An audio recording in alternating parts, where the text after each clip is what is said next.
Sorry for the minor delay. Computer was having a little problem connecting. All right, we're going to go ahead and call to order the regular meeting of the Yuba City City Council for March 16th, 2021. I have some information. The governor has declared a state of emergency to exist in California as a result of the threat of COVID-19. The governor also has issued Executive Order N-33-20, which directs Californians to follow public health directives, including canceling large gatherings. The executive order also allows local legislative bodies to hold meetings via conference calls while still meeting state transparency requirements. The public's health and well-being are the top priority for the city of Yuba City, and you are urged to take all appropriate health safety precautions. How to participate in the virtual meeting. The meeting is utilizing Zoom application for this live broadcast. For this meeting, we'll be using the question and answers functionality of this tool in order to accommodate public comment. On your device, the questions and answers section of the app is located at the bottom of your Zoom screen. For those that would like to comment during this meeting, please enter your comment into the question and answers portion of the app and be sure to state the item you will be commenting on. During the public comment of each item, staff will read aloud the comments provided by the public for all to hear for that specific item. Be timely with your questions, as once the public hearing is closed or the item has been discussed by the City Council and voted on, no more comments will be accepted for that item. May I have roll call, please? Mayor Boomgarden. Here. Vice Mayor Shaw. Here. Councilmember Espindola. Here. Councilmember Harris. Here. Councilmember Kirchner. Here. Would you all please rise? We'll have the invocation by Vice Mayor Shaw. Let's pray. Dear Heavenly Father, we just thank you for this day. We just thank you for this country that we live in, the United States of America, and all that it stands for. And Father, we just pray right now that you would just give us wisdom and clarity as we hear all the matters before us tonight to do what's best for our city. And we just give you all the honor and glory in Jesus' name. Amen. Councilwoman Espindola, would you lead us in the pledge, please? I pledge allegiance to the flag of the United States of America and to the republic for which it stands, one nation, under God, indivisible, with liberty and justice for all.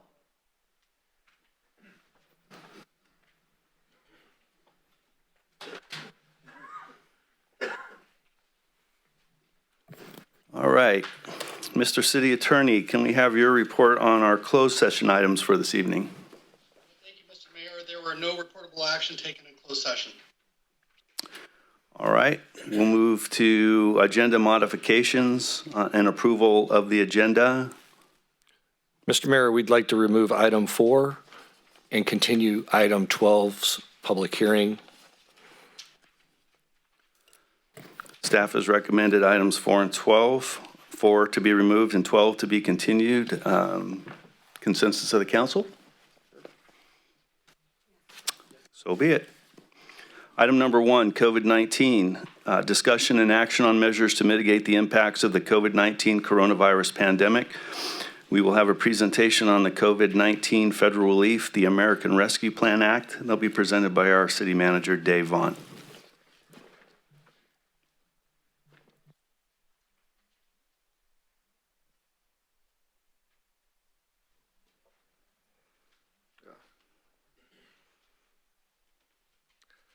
Good evening, Mr. Mayor, members of council. First is a COVID update. As normal during these city council meetings, we're providing updates to everyone as a result of those changes that are occurring. I'm pleased to announce that we are moving to the red tier. Sutter was announced yesterday to go to the red tier. These are our numbers effective as of today. 9.1, which is under the 10,000 or under the 10 cases per 100,000. And 5.1, which is below in line with the positivity rate.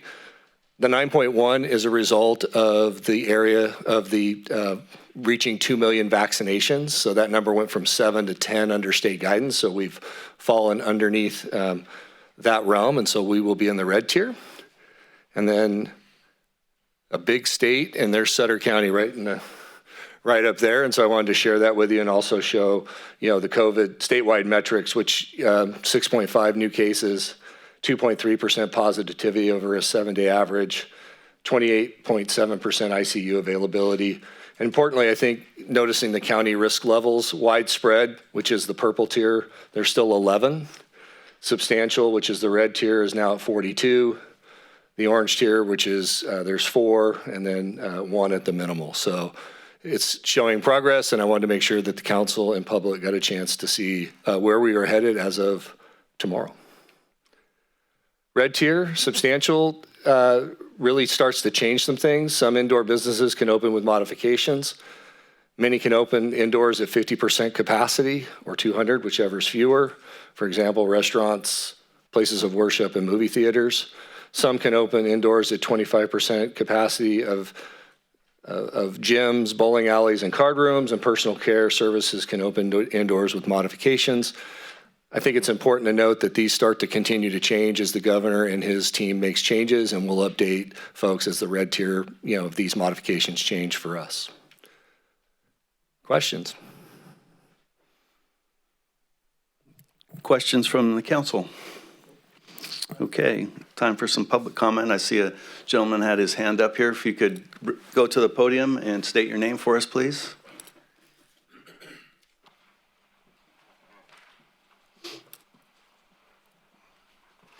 Thank you. Christopher Burritt, pretty new resident, been here about 3 years. But just a quick question about this tier system. Where are these statistics, tiers, numbers coming from? State of California. State of California, so the California Department of Health or They have like that? they have their own CDC for the state, and so they drive the metrics that drive our the ability for us to do things. Do we audit these numbers at any time ourselves? We do not. We fall under the bi-county health officer, and so that person takes care of auditing those and making sure that vaccinations are up to date and those type of things on the metrics. I would encourage you to go to the website, suttercountykoronavirus.com, and there's a lot of great useful information there, and it's updated very current, so at least a few times a week, and it just shows how things are going not only in Sutter County but Yuba County and as both counties together. Okay. All right. Yeah, that's about it. Just awesome. Questioning the whole statistics, numbers, etc. Because I mean, Understand. only as reliable as the people we get them from. So. I understand. That's what we have. So. I have a couple speaker cards. I'm going to go in alphabetical order. First up is Courtney Allen.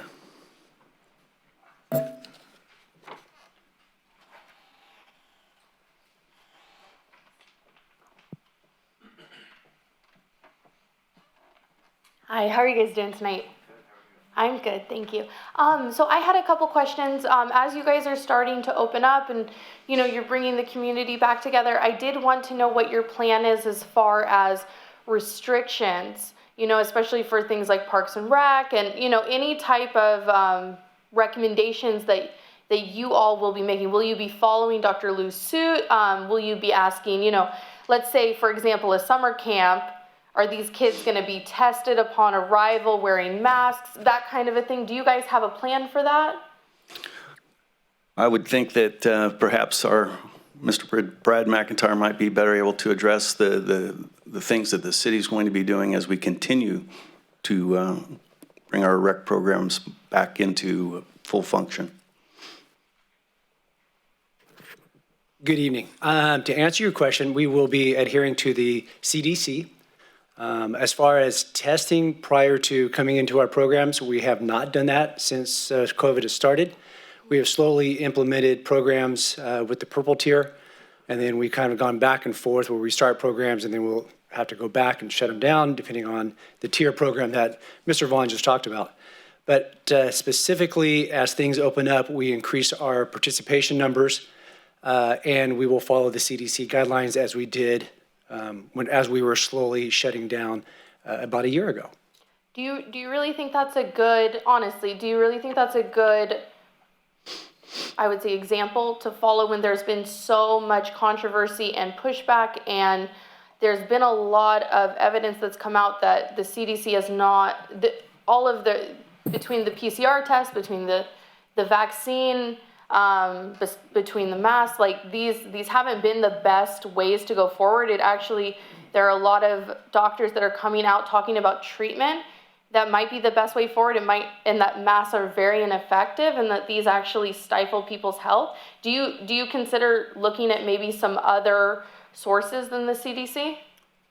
I'm certainly open to looking at other sources, but I'm just going based on traditionally what, as a city, whether it be Parks and Rec, our employees, their policy and procedures that we put in place, we usually follow the guidelines of the CDC.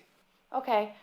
Would you guys be willing to offer some different programs that are unique to the CDC? For example, allowing people to make choices as far as participating in COVID restrictions. I will always take things into consideration. Let's do this. Let me give you my name and I'll give you a card. Okay. I'd love to hear some options that you think that we could provide, because that is what we're here to do. We're here to provide programs and services to our. Yeah, I'd love to talk to you a little bit more about that. I'd love to. I just wanted to mention this. I know I'm spending more than my 3 minutes. I apologize to everybody. I gave you guys packets. These packets, they are studies about the vaccine, and I just wanted to make a comment that this vaccine, there are a lot of studies that show that it does have adverse health effects, and I was wondering if you would be open to possibly giving informed consent to the people receiving the vaccine.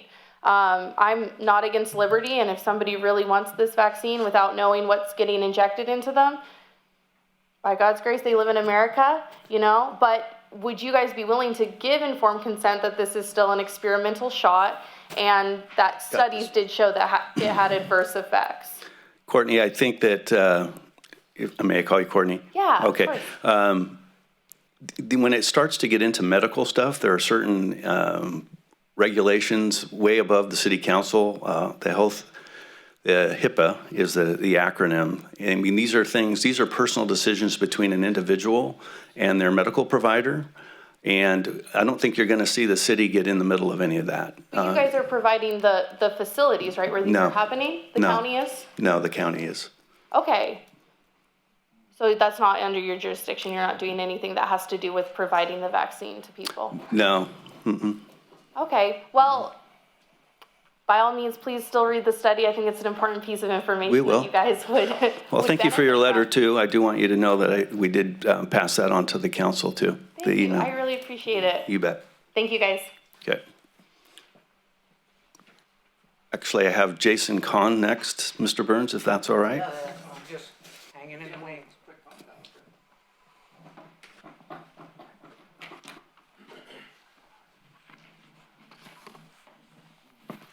Yes, good evening, council. Thank you for having me. Just want a quick comment on all this, reiterate on, that was a good question. Where we're getting all this information, are we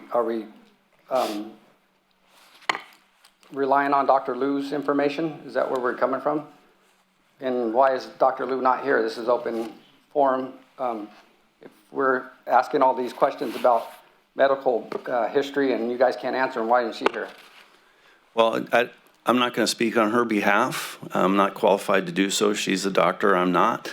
I will tell you that as a city, we fall 2 levels below those who are making rules and regulations regarding what goes on here with this continuing pandemic. I'm not going to say that we all up here agree or disagree with that, Yes. but the state trumps the county and the county trumps the city when it comes to some of this stuff, to be quite honest with you. I'm not trying to shirk responsibility. I'm just speaking frankly, openly, and honestly with you. State doesn't trump the county. Well, We can trump the state. And you know that. And we got I understand. We got a sheriff that can stop that. And don't say that. That's what you guys are here for. You're here to fight for us. We're here to speak, and you guys are, we hired you guys. We voted for you guys. If you guys got out there and when you guys wanted to get voted, you were out there in the city streets getting us to vote for you, and you were out there every day and every night. And now you want to sit back and just sit back and do nothing? No, we want you guys to do what we voted for you to do. And now it's time to stand up. I appreciate your concern. You canvass the streets every day and night. I appreciate fight your, for us. okay, are you going to let me speak or? Yes. Okay, I appreciate your concern. To suggest that any one of us isn't trying to do what's in the best interest of the city is a bit disingenuous. Correct, but don't tell us that the state trumps the county. They could tell us what to do, but just like anything, we can. You know, the only thing, I'm not going to get into a debate with you, but I think you saw this county try to open up certain bars, restaurants, et cetera. And if you paid attention, like most people did, and I'm sure you did as well, Yes. you saw what the results of that were. That's because we cowered down and we didn't know better. No, that's because the businesses, the businesses chose not to stay open in lieu of losing their license. Well, and then that's because we didn't know. Now we know our rights and we know what to fight for. We were scared and we cowered down, but now we're standing up and we're standing up for our rights. So we want you guys just to stand up for our rights. That's what we're asking you to do. I hear you. Thank you. And have Dr. Lou, you guys are on Zoom. She should be here answering our questions. We can ask her to come again. Yes, thank you. Mm-hmm. Anybody else like, oh, yep, sorry, geez, how could I forget you? How could you forget me? Hey, so I'm going to say this, that the Bill of Rights trumps all of that, okay? All those agencies and all the pretended law, okay? So we have a Bill of Rights. And I wanted to talk about that whatever the state or the feds or the media put out, we don't have to take it as gospel, okay? There are many, many, many people around the world that are disputing this freak show that's going on. So there's a Dr. Bosch from Belgium who just put out a big commentary on it and how he believes that there's going to be a huge fallout from this vaccine. So, you know, I think it's good to go on record, even if it's in just the little city council chambers in Yuba City, that there is a definite difference of opinion from a lot of people on the COVID program. So that's basically it. And we don't have to ask permission to live free. The businesses that shut down, they should have stood up. It was their choice. So that's what I got to say. I will acknowledge the fact that the Bill of Rights and the Constitution do supersede. Okay. As far as the city's posture when it's come to enforcement during this whole issue, which is now over a year old, we have consistently adopted an educational platform, not an enforcement. To my knowledge, this city has never, to date, written any citations, told anybody to close. We've left that up to the individual businesses, and I just believe that needs to be stated at this particular point in time. Can I say I followed the whole thing, and that is a true statement? I appreciate that. If you can.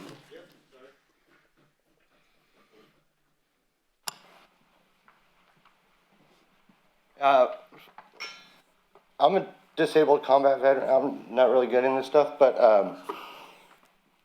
one of the things that we did most to be effective in a lot of our campaigns was PR, public relations.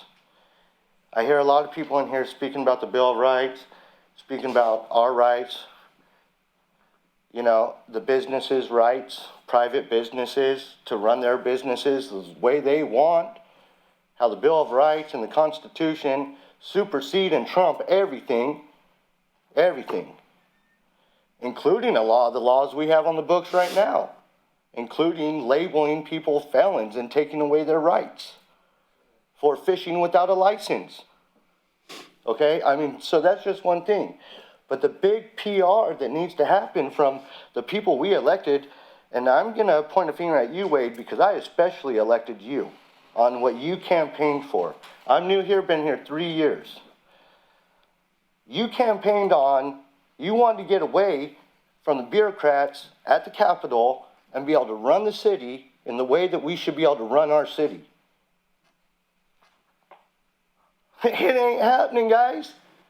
Ain't nobody telling the businesses they're allowed to run their businesses the way they want to run their businesses. They're being told, comply. Comply with CDC. Listen to these numbers. Be afraid. It's all psyops. Psyops. My neighbors, fantastic people. I love my whole community. You know, I moved here from the city and traveled the world. I came back to California because I love California. My neighbors, both of them got COVID. Both have underlying, conditions. Recovered fine. People recover. What happened to the flu? What happened to heart disease? What happened to people dying of old age? It's a psyops. All right? And the sooner that our elected officials get up and start campaigning, PR, hey, businesses, check me out. I got your back.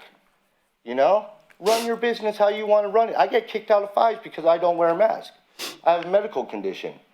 Law enforcement says, okay, we'll file a civil lawsuit. If I was gay and they kicked me out, file a civil lawsuit. If I was black and they kicked me out, file a civil lawsuit. Okay, private businesses can operate the way they want to operate. And they could suffer judicial, whatever. We got our 3 branches. But we need you guys to really tell the people, you have rights. You have rights.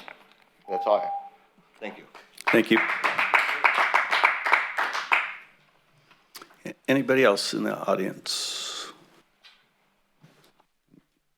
Any comments from the council? Continue, Mr. City Manager. Thank you, Mr. Mayor. As part of a request, as everyone knows or has been watching the news, the American Rescue Plan Act of 2021, H.R. 1319, was signed into law by the President on Friday. I'm going to give, to the best of my ability, all the information that I know as of today. We're gathering more information on the rules and things around it. So this is really a high-level overview, but this bill provides additional relief to address the continued impact of COVID-19 of the economy, public, state, and local governments, individuals, and businesses. The city of Yuba City has been allocated $16.6 million of local relief funding. They're going to come in 2 allotments. The first allotment will be arriving in May of 2021, and the second allotment will arrive approximately 14 months later. Eligible uses include revenue replacement, premium pay for essential workers, assistance to small businesses and households, hard-hit industries, economic recovery. Potential infrastructure investments include water, sewer, and broadband infrastructure. I think it's important to note funds cannot be deposited into pension funds. Other funding that make it to the city of Yuba City through the state will be water delinquency assistance to income qualified households, assistance to the firefighter and safer grants, potential clean air and drinking water act grants as well. We need more insight into the restrictions on the eligible use. We've been spending a lot of time over the last couple days trying to understand how we access the money, what are the rules behind asking for it, how we get funded, how do we record it, how do we keep track of it. Some confusing references to prohibited use as it relates to taxes, and the extended use must be tied to the impacts of the pandemic. We are listening to the guidelines for the eligible uses now, and we should have updates in the coming meetings.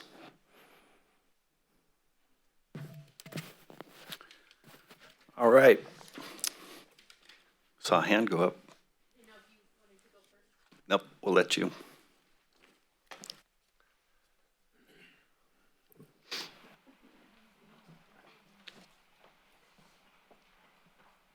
I know this is another, again, I'm Courtney, this is another hypothetical question, but if if there is, let's say, rules to access this funding, let's say, oh, you have to enforce X, Y, and Z in your community, are you guys willing to not take funding if it means a worse situation for your community? I would just want to go on record. This is not an enforcement situation. This is for the potential uses that we outlined. So it'll be things to help improve the recovery for, at least as we understand it, for the improvement of recovery from COVID. So I guess as we bring those items forward, it would be at the council's consideration whether or not they wanted to, if it was actually using enforcement. But that's not how we are reading the law at this, or the fund or act at this time. Right, but I would hold on for a second. I would add that if anything that looks like it has funding that comes to us that has strings, we evaluate. Yep. Okay? I mean, that's the bottom line. Every right time. there. If it has some condition with it, we don't have to take this money. right, and I appreciate that. New York just issued an Excelsior pass, which is a vaccine pass that will limit people from accessing certain parts of the city unless they're fully up to date on vaccines. And I would hate to see something like that trickle down from Sacramento into our community. That's where, I mean, I would hope we would draw the line at Mass and way before something like that would ever access. And so I know funding is you know, it's lucrative, it's tempting, but I really appreciate that, Mayor Boomgarden. So thank you. You're welcome. Mr. Burns. Well, I know that the city is never going to reject any money. That's, I mean, we know that. But I want to say, I just want to point it out, that this is not the American way, okay? The things that we're living under here today. The funding, the giveaway program, okay? I know many businesses got PPP packages or whatever they call them, okay? Huge amounts of money dumped into private enterprise from the government, okay? So, I mean, civics, back in my day, we had a little clearer understanding, you know, of the American way. The American way is not, what can I get? The American way is, how can I produce? And how can I become successful without handouts? I mean, the handout program is over the top. To me, it's buying your compliance, basically. I listened to a speech. The best speech I ever listened to in my life was by a young man from Fairbanks, Alaska, who they put in prison, okay, in a special prison in the United States for people that are gifted with the gift of speaking.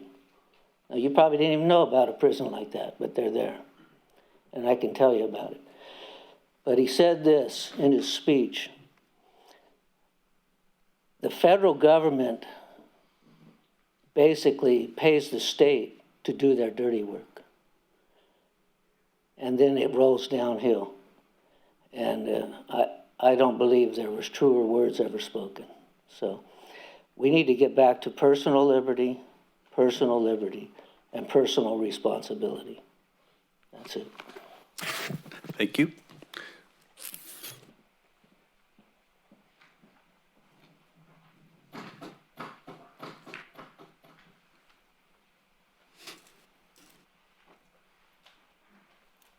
I'm Anita Elphick, and I want to say I agree with Courtney and Mr. Burns in some respects, and quite a few of them, but I do have just a reality check question.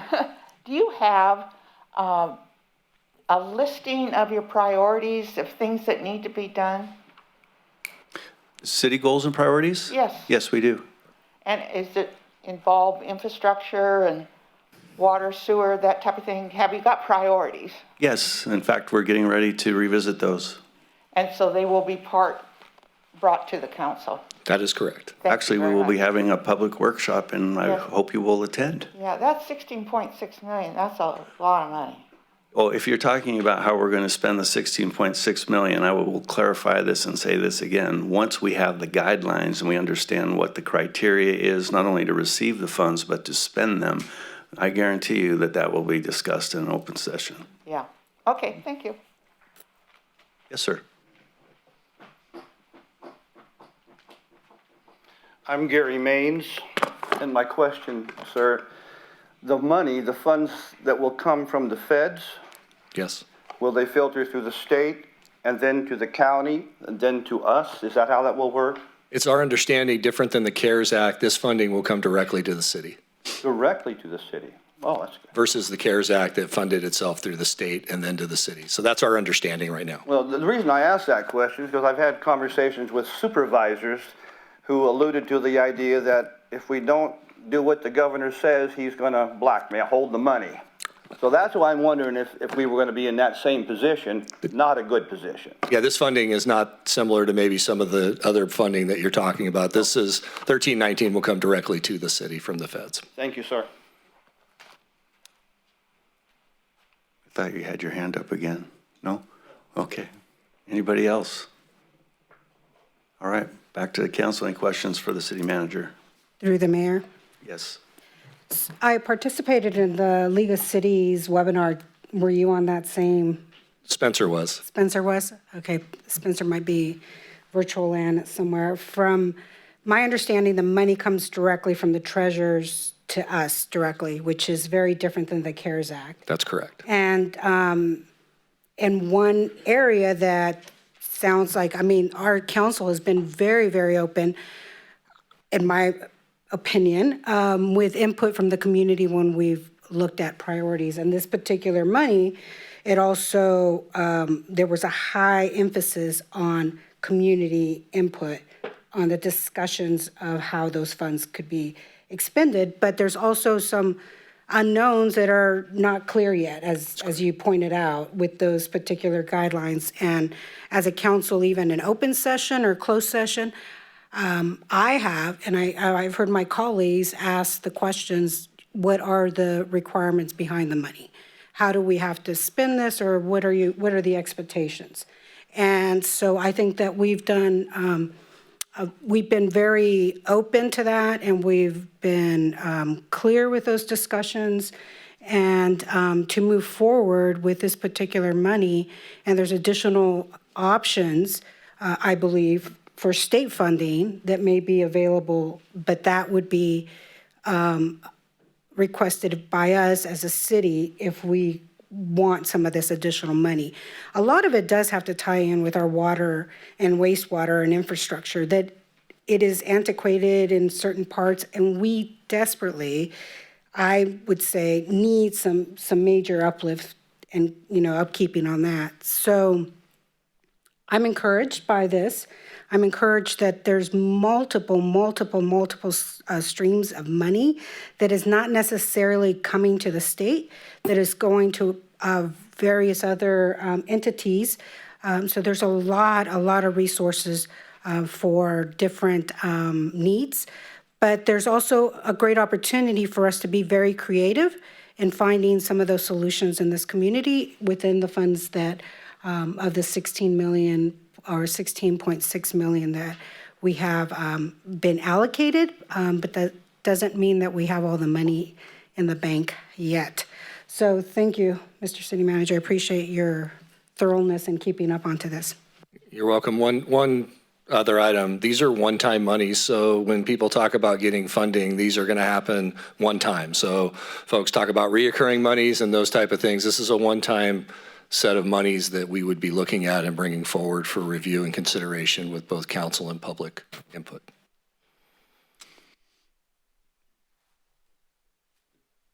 Nobody else? Nobody else? Okay, thank you.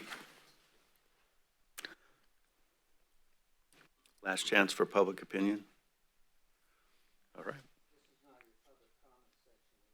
Not yet. That's next. It's item number 2, appearance of interested citizens. That was a good segue. Due to COVID-19, residents are encouraged to attend the city council meeting via web conference or submit comments by email. Consistent with the public health guidelines for social distancing, limited seating is available in the council chamber. If an attendee does not have a facial covering, one will be provided. Comments may be made either at the council chamber podium. Please participate via web conference or email if you are ill or have been exposed to COVID-19. Let's go ahead and get started with those in the audience first before we move to those who are online. Mr. Burns. Good evening. So I want to talk about the crime spree in Yuba City, okay? And I'm just going to tell you about the little bit that I've been involved with and a little bit that I know of, okay? First of all, in the business district where we are, our mailbox was ripped open, a community mailbox, and all the mail stolen out of there, okay? It took me a while to realize that it impacted me because I don't get my mail there, but I put my outgoing mail there. So I don't even know if it's worth it to make a police report on the deal, but that started a huge identity fraud program for me. Cost me a lot of money.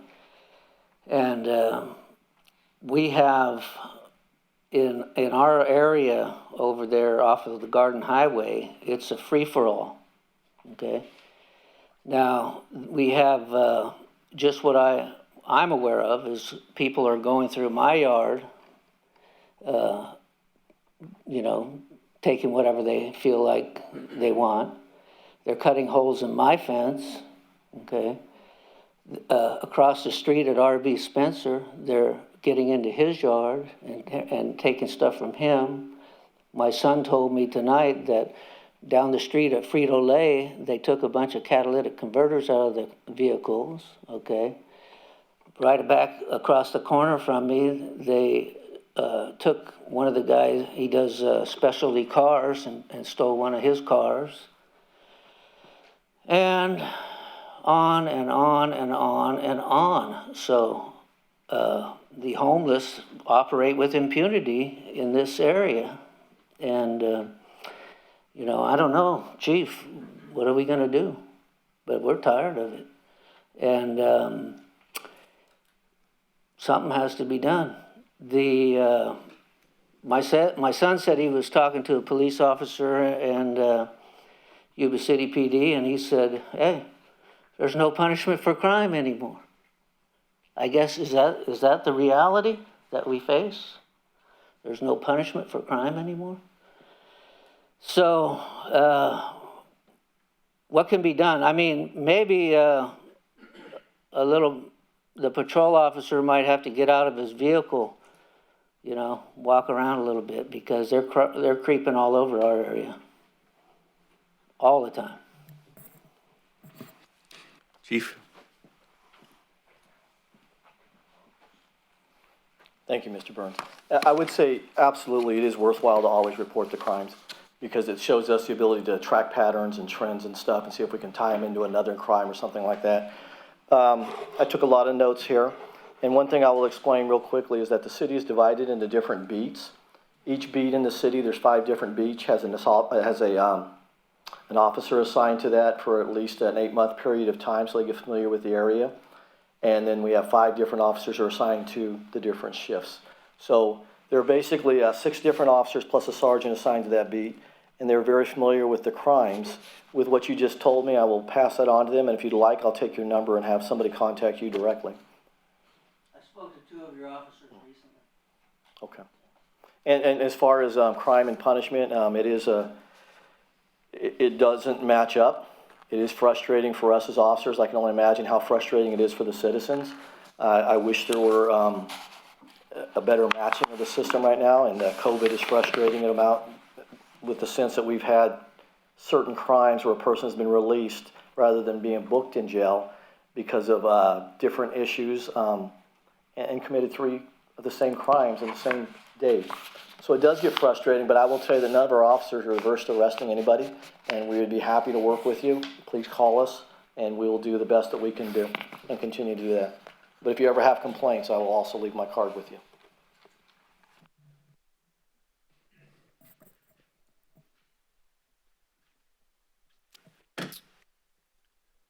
I don't know exactly how to respond other than to say that the points you bring up are not isolated. And I know that our police officers are out there doing a lot, but it's not necessarily putting a dent in what's going on. And it's frustrating because those of us who own businesses and are impacted by that, myself included, understand the difficulty and the challenge the police department's facing right now in regards to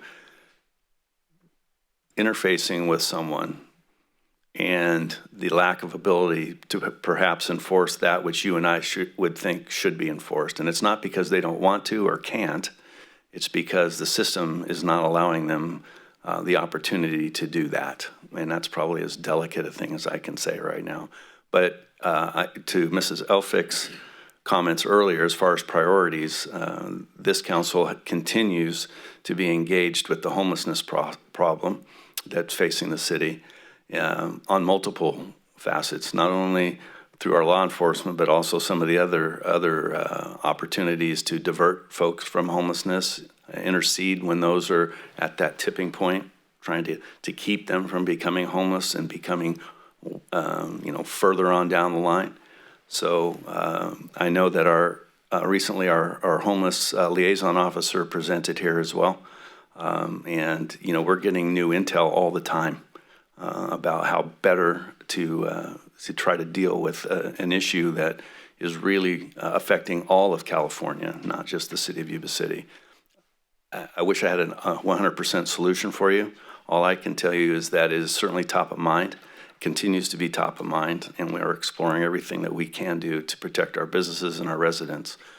We hear about it a lot.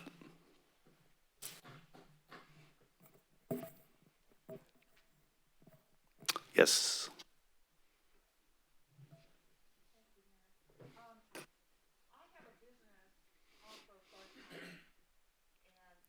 In that business, it's lumber and logs. We had the similar problem with this particular group that started a fire in the back area. But one of the issues is you have city, you have county, and then you have the water district, the reclamation district. So it seems to me, it started a fire, a huge fire. It built rapidly, and if we hadn't had our people on the premises with water trucks our own, it would have taken out our log deck. So you're talking maybe $1 million in logs.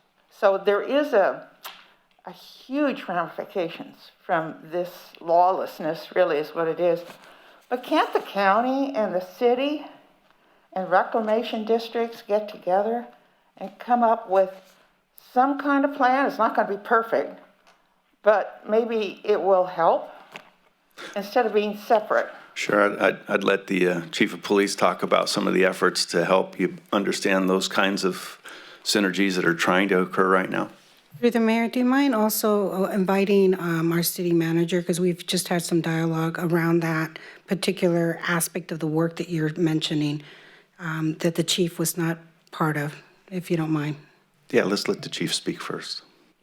So to address your concern, Ms. Elphick, about the working together, so that hasn't happened in the past for a variety of reasons. But right now we have a homeless liaison officer from the city. The county has an equal person doing the same type of thing.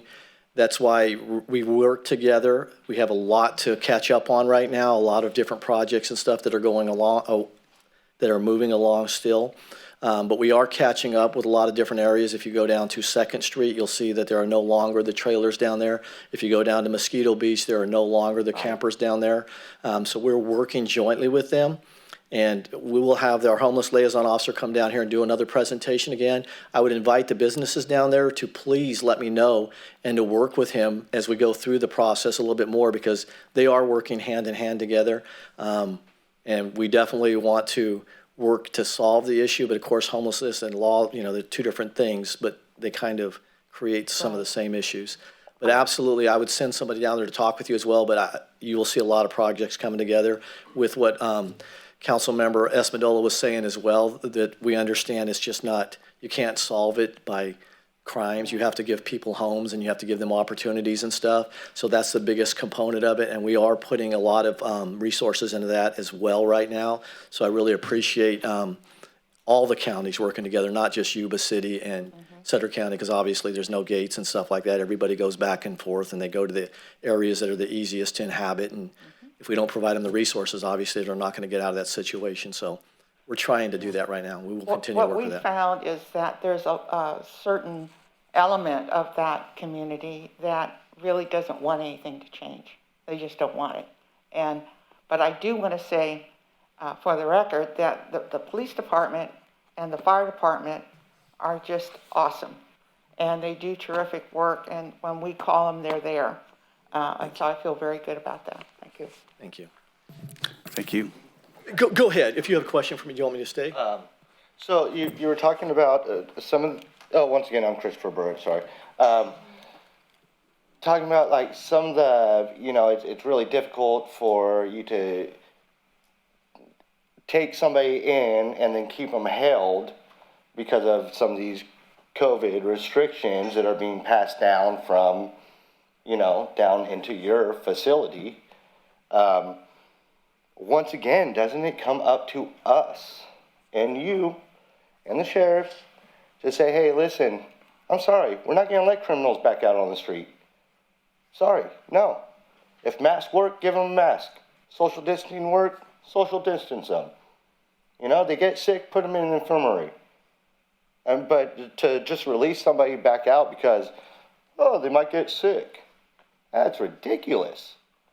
And so I wanted to address that. And then once again, we go into the COVID thing, a lack of jobs because of downgrading to, even though we're now in the red tier, so we can now have 50% occupancy, which is, once again, you're taking the ownership of a private business away from the business owner and making them run the business how they hire up state bureaucrats.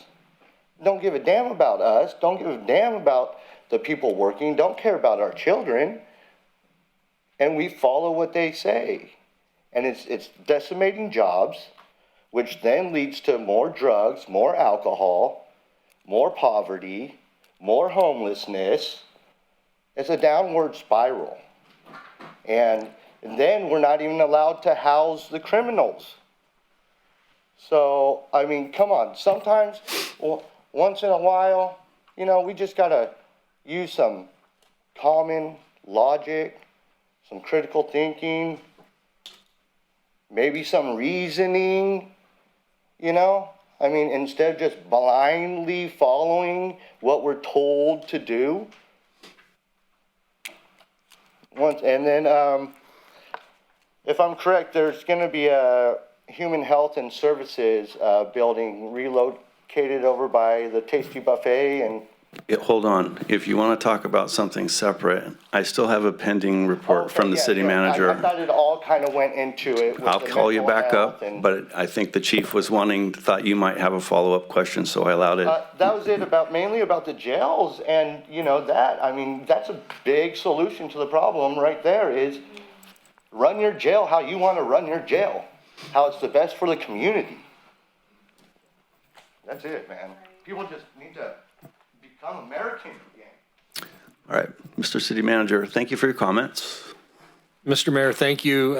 Councilwoman Espindola, who's been serving on the homeless consortium for a very long time, is allowing me the opportunity to give a brief overview as to some of the efforts that are going on currently, and I'm going to defer back to her on some of the things that we're doing in the future. But Yuba Sutter community has really taken a strong stance and an effort in trying to help this help getting homelessness off the street. One of them is the Harmony Village, which is located off of Highway 20, which has really helped the sheriff's department and other folks, kind of create a better environment for folks up there, plus all the items that were going on up there that were illegal activity now are not going because of the use of that location. Also, to Ms. Elphick's point, if you go over on 2nd Street, there's a partnership between Sutter County and the city of Yuba City, which we've created a campground, which is now allows people to sort of have a 1-night or 2-night camping, and we move them along. It's not really being used a lot, but it has removed all of the campsites that we were seeing along 2nd Street there from the baseball park all the way to Whitaker Hall. And I think those are just examples of the efforts that the city and county, both sides of the river, if you will, are taking on to try and improve, the impact of homelessness. To Ms. Elphick's point, not all want to be impacted with that, but we are doing our best, and I'm very fortunate to be able to start participating in that group and helping the councilwoman put forward the city's efforts in that piece. Thank you. Mr. Burns. I wanted to comment on something the chief said. He said that we needed to provide opportunity. Well, to borrow this little part from Elton John's song, opportunity awaits you like a rat in a drain. There is opportunity out there that is huge.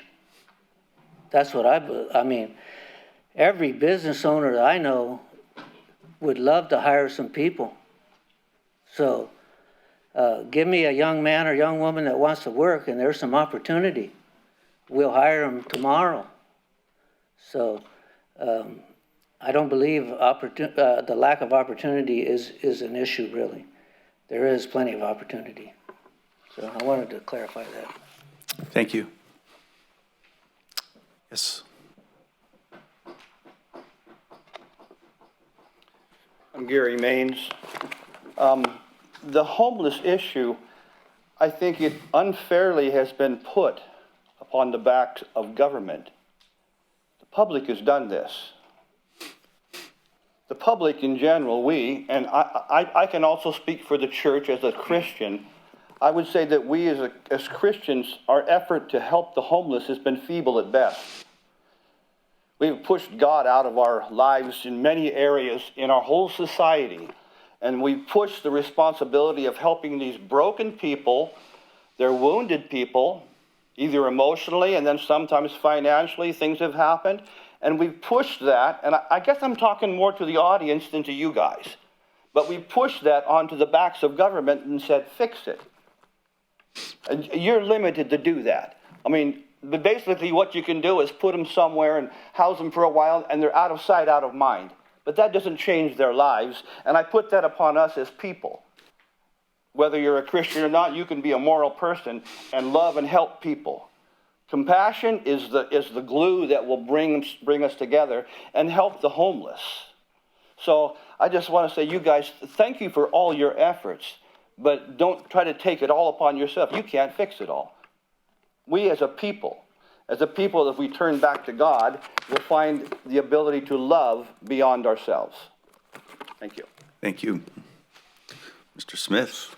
Hi, my name is Mike Smith, Unity Forest Products. Also, I wanted to let you know there is another section of law enforcement that's supposed to be involved with the area down by the river.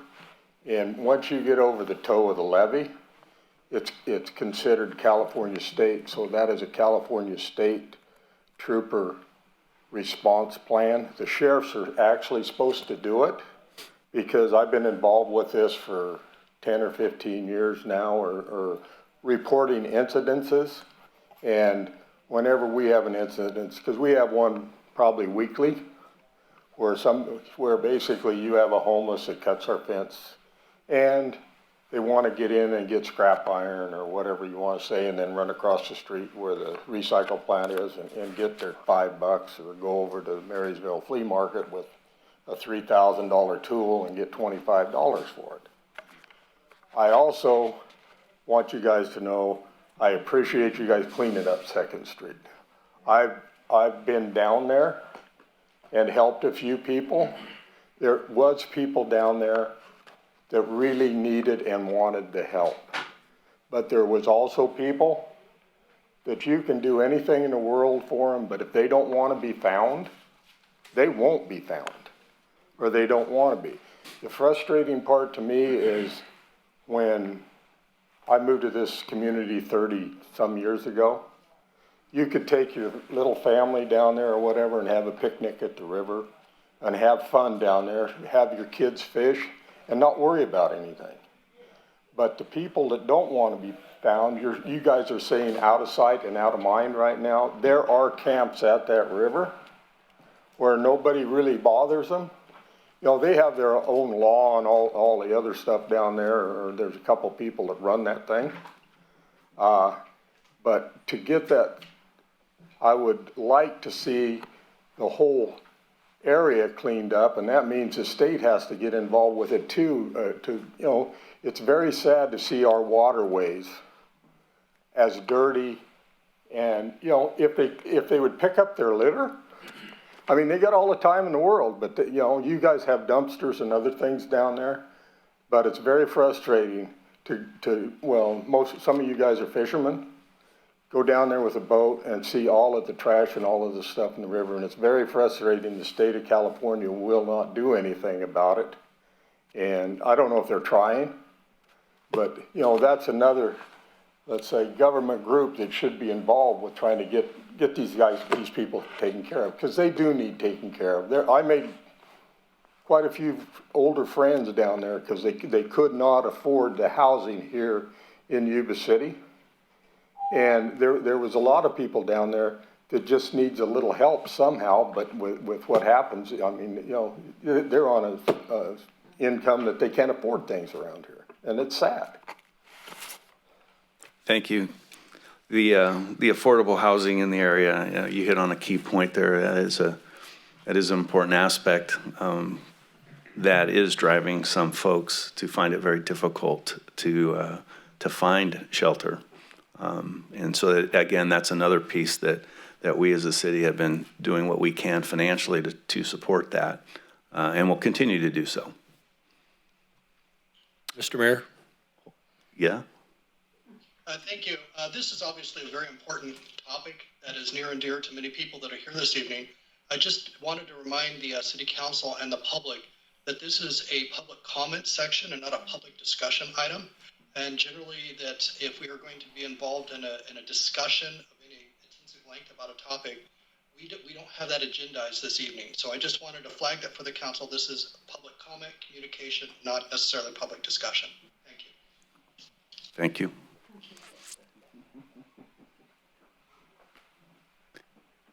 Chris, was it? You said you had one other thing you wanted to bring up? It's public comment, not questions, but.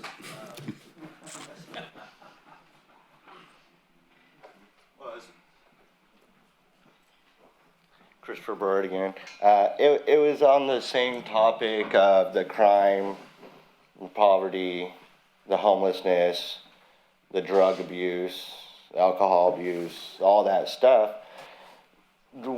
And I don't know, like I said, I just moved here about 3 years ago. And I'm curious, do we have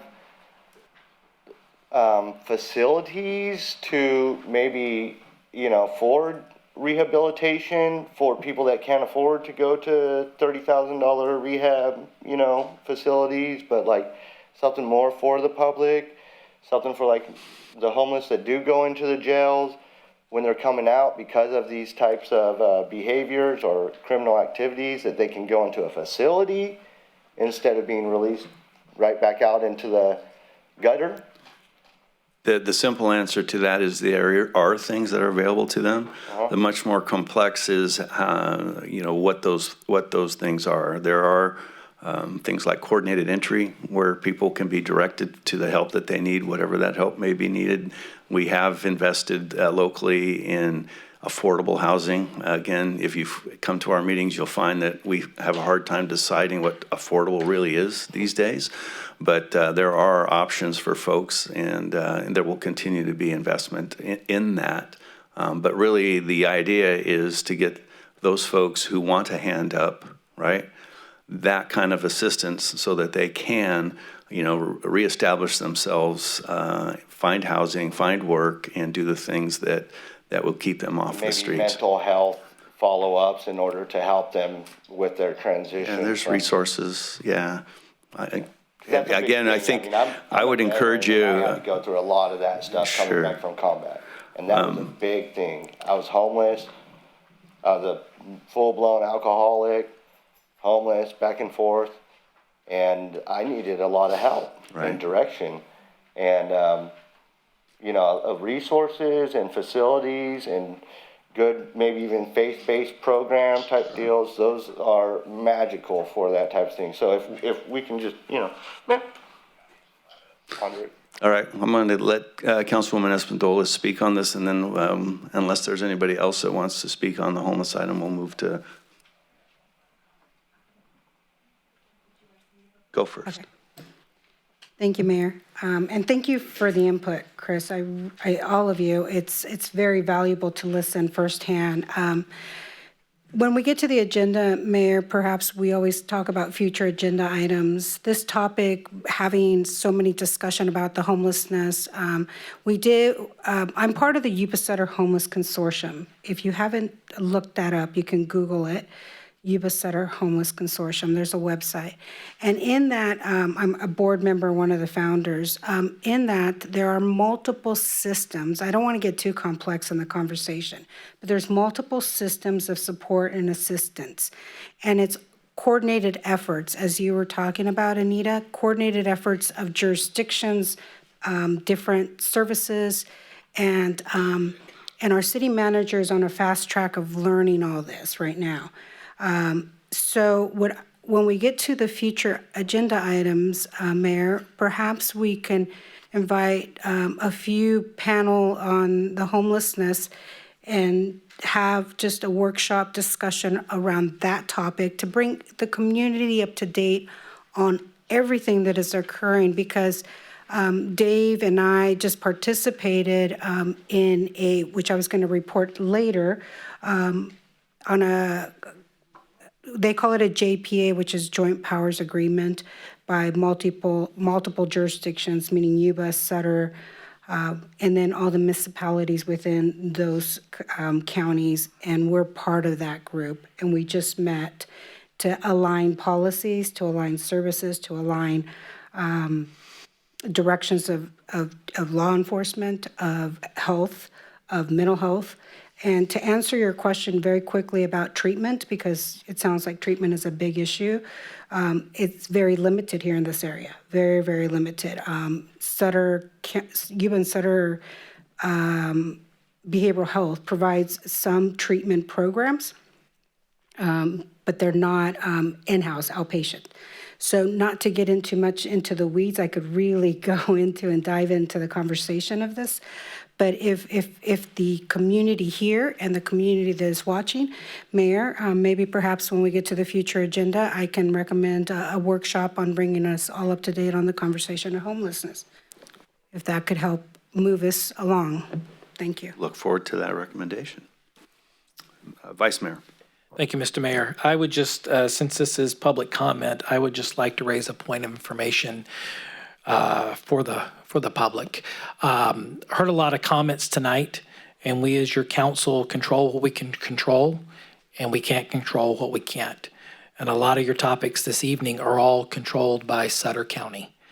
You mentioned jails, mental health, the homeless funnels down through the county, and we work in conjunction. I would highly encourage you, if you haven't attend a Sutter County Board of Supervisors meeting and bring this up with them, because they have the authority of the things that's under their control, and we do not have the authority of things that aren't under our control. So just a point of information. Vice Mayor, as a reminder, Sutter County Board of Supervisors meet in these chambers. And Mr. City Manager, if I may, could you remind them when that might happen so they could visit them next meeting? We are first and third. They are second and fourth Tuesdays of every month. 3 o'clock, I believe, City Manager, is it? They have morning meetings, but most of the time they're 3 in the afternoon, but I'm happy to share that on our website as well. Thank you, sir. All right. Final call for public communication. Mr. Mayor, can I chime in for Absolutely. Thank you. I'd like to touch a little bit on the homelessness issue. And Gary, I thought you did a great job when you mentioned that it shouldn't be all about government. There are organizations, and the shining example of one in our community is Say Love. And if you were driving down 2nd Street a couple months ago, you would have seen people Say Love, gloves, boots, picking up trash. And we actually had homeless people walk across the levee and help us out. And it kind of woke me up about my perceptions. And so thank you for your comment. Thank you, Councilman.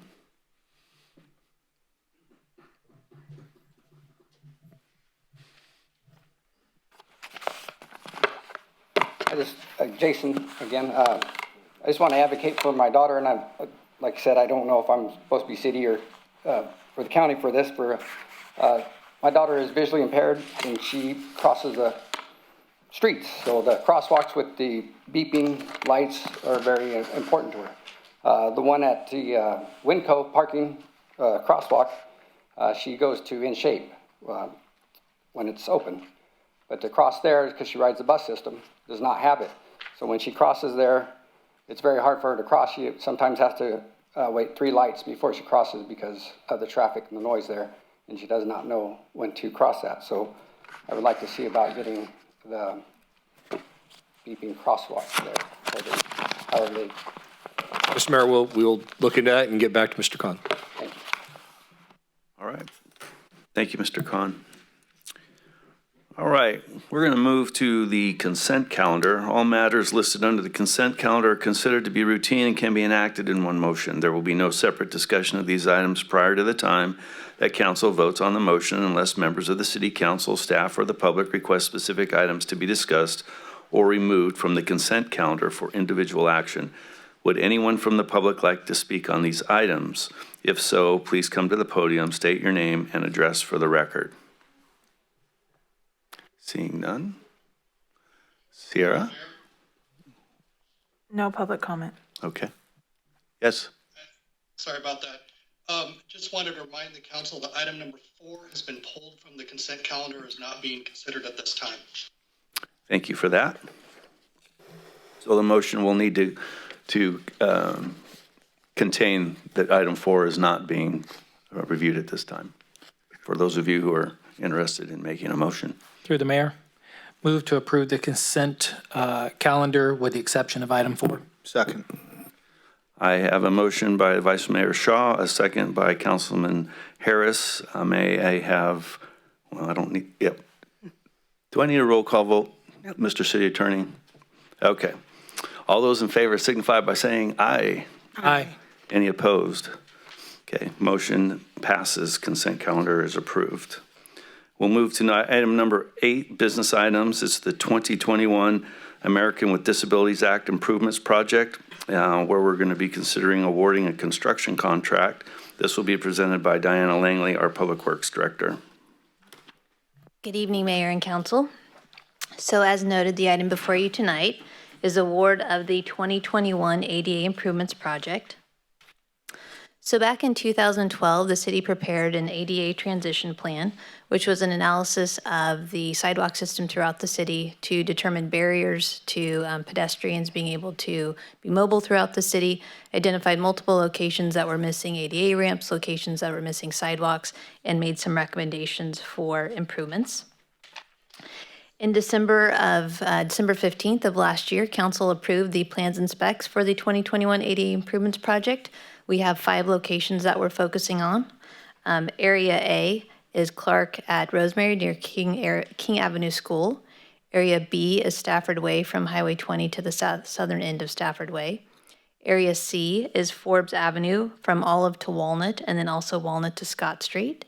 Area D is Tea Garden Avenue between Shasta and Kiley, and Area E is Kimball at Clark. So we advertised the projects for 3 weeks, and we received 7 bids.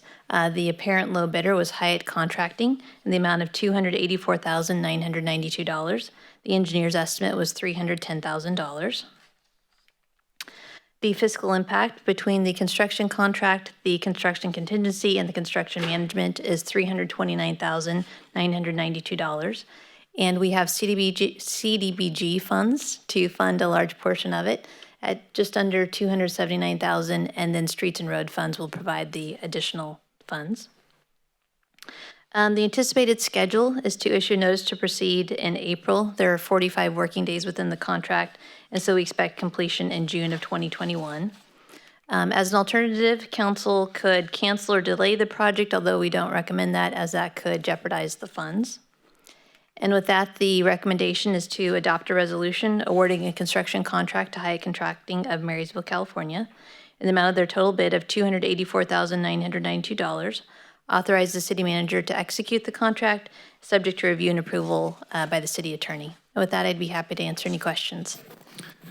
Thank you, Ms. Langley. Any questions from the council? Seeing none. Do we have any comments from the public on this item? Seeing none in the audience? No public comment. Public comments. All right. Go ahead and bring this back to the council. I move that we adopt a resolution awarding construction contract to Dave Hyatt, DBA Hyatt Contracting of Marysville, California, for the 2021 ADA Improvements Project in the amount of their total bid of $284,992, and authorizing the city manager to execute the contract on behalf of the city, subject to review and approval as a legal form by the city attorney. Second. All right, I have a motion by Councilperson Espandola, second by Vice Mayor Shaw. All those in favor say aye. Aye. Any opposed? Hearing none, item 8 passes unanimously. Moving to item number 9, East Sanborn Estates subdivision. This is a subdivision agreement and final map approval. Again, we have Ms. Langley. You have me for the next few items. I noticed. So very excited to bring forward a subdivision agreement for a subdivision. These have been few and far between over the last few years, so we're always excited to see that happen.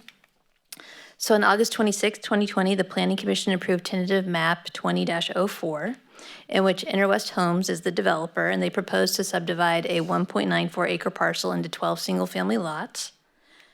So the property is located between Sanborn Road and Jody Drive, just north of Bay Drive. The municipal code identifies the process for a final map to be approved, and if the developer desires to record the map prior to completing the improvements, it requires the execution of a subdivision agreement.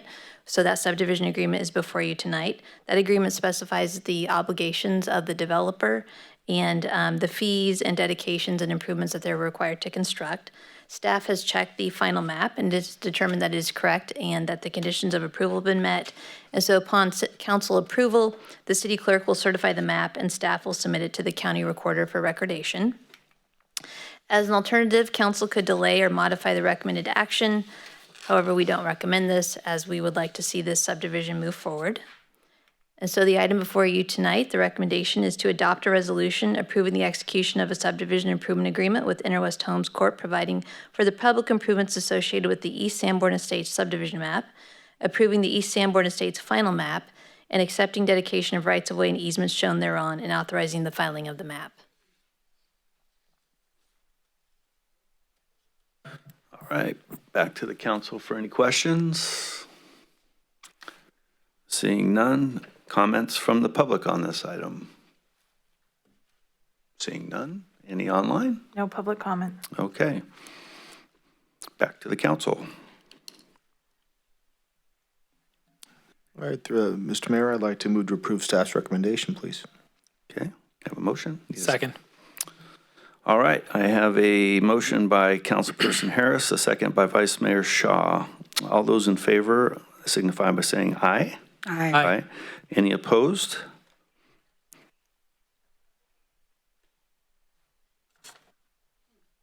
Was that you, Mr. Lubaloo? Okay. Okay, the motion passes unanimously, item number 9. All right, this next one gets a bit involved, so bear with me as I bear with you on this. I just have to apologize up front to the audience. There's a lot of steps that we have to take with this next item, and it will appear very bureaucratic, but it's the process that we need to follow to get this through. So before you is the annexation number 2 of property to Community Facilities District 2017-1. So back in 2017, Council adopted Resolution 17-065, authorizing the formation of Community Facilities District 2017-1 and levying a special tax within the district. At that time, the report identified 5 potential subdivisions to participate in the district, of which only 2 have annexed into the district at this time. On August 26, 2020, the Planning Commission approved tentative map 20-04, located north of Jody Drive, east of Sanborn Road, the one we just discussed. And so condition of approval number 29 states that prior to recordation of the map, the development shall pay for operations and or maintenance for police, fire, parks, drainage, and ongoing street maintenance costs, of which one option is to pay for this through annexing into the CFD. And so that's what the developer has opted to do. So for analysis, the government code governs annexations to the CFDs. The standard procedure is to approve a resolution of intent to annex, then hold a public hearing within 30 to 60 days, and finally holding an election with 90 to 100 days. However, tonight, we are going to compress that all into one action. It'll be several actions, but all during the same time. So the developer is agreeable to waiving the standard time periods outlined for waiting to hold the public hearing and election. The developer is requesting that council approve a resolution of intent to annex, hold the public hearing, and conduct the election all in the same meeting. The developer owns all of the property to be annexed, and this action will not impact current residents and or owners within the CFD. And so the current levy for the CFD is $467.10 per single-family residential unit. So an alternative is to not authorize annexation into the CFD and direct staff to come up with alternative means to provide for these services, or authorize the annexation but do not approve the request of waivers. So these next few steps, I'm going to walk you through the process. So first, council needs to adopt a resolution stating the intent to annex certain territory into CFD 2017-1, setting a time and date for the public hearing thereon, which is tonight, and adopting a boundary map showing territory proposed to be annexed to CFD 2017-01. So you need a motion from us. Yes. Through the mayor, there does need to be public comment on this item. Okay, thank you. Do we have any comments from the public?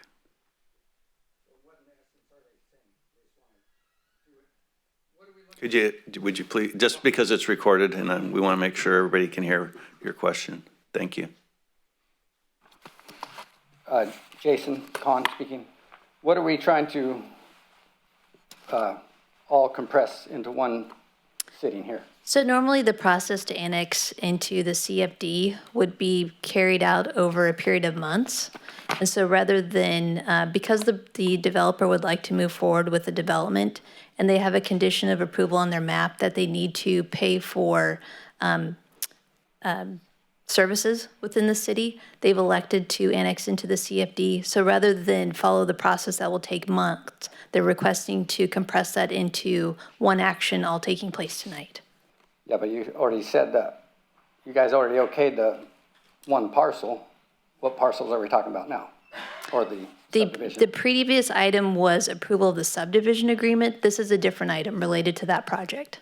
I know, but you already include, what subdivisions are we talking about now? It's the same one down off of Sanborn Road. That's confusing me. We're talking about the same subdivision? Yes. Yes. So we're just talking about different.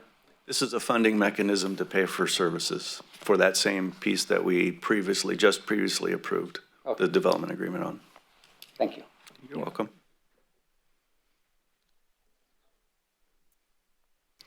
Any other comment from the public? Sierra? No public comment. Okay. All right. So now. So next, hold a public hearing for the annexation of tentative map SN 20. We didn't vote yet. Oh, go ahead. Okay. I'm just ready to move right ahead. I know you are. Okay. I don't remember. All right, through the mayor. Yes. I move to adopt a resolution with the intent to annex East Sanborn Estates subdivision as presented tonight into City of Yuba City Community Facility District 2017-1 for municipal services, and setting the date and time for the public hearing to be now, March 16th, and adopting the boundary map showing the territory proposed to be annexed as presented tonight. Second. Okay, I have a motion by Vice Mayor Shaw, second by Councilperson Espandola. All those in favor say aye. Aye. Aye. Any opposed? Hearing none. The action of adopting resolution item A is passed unanimously.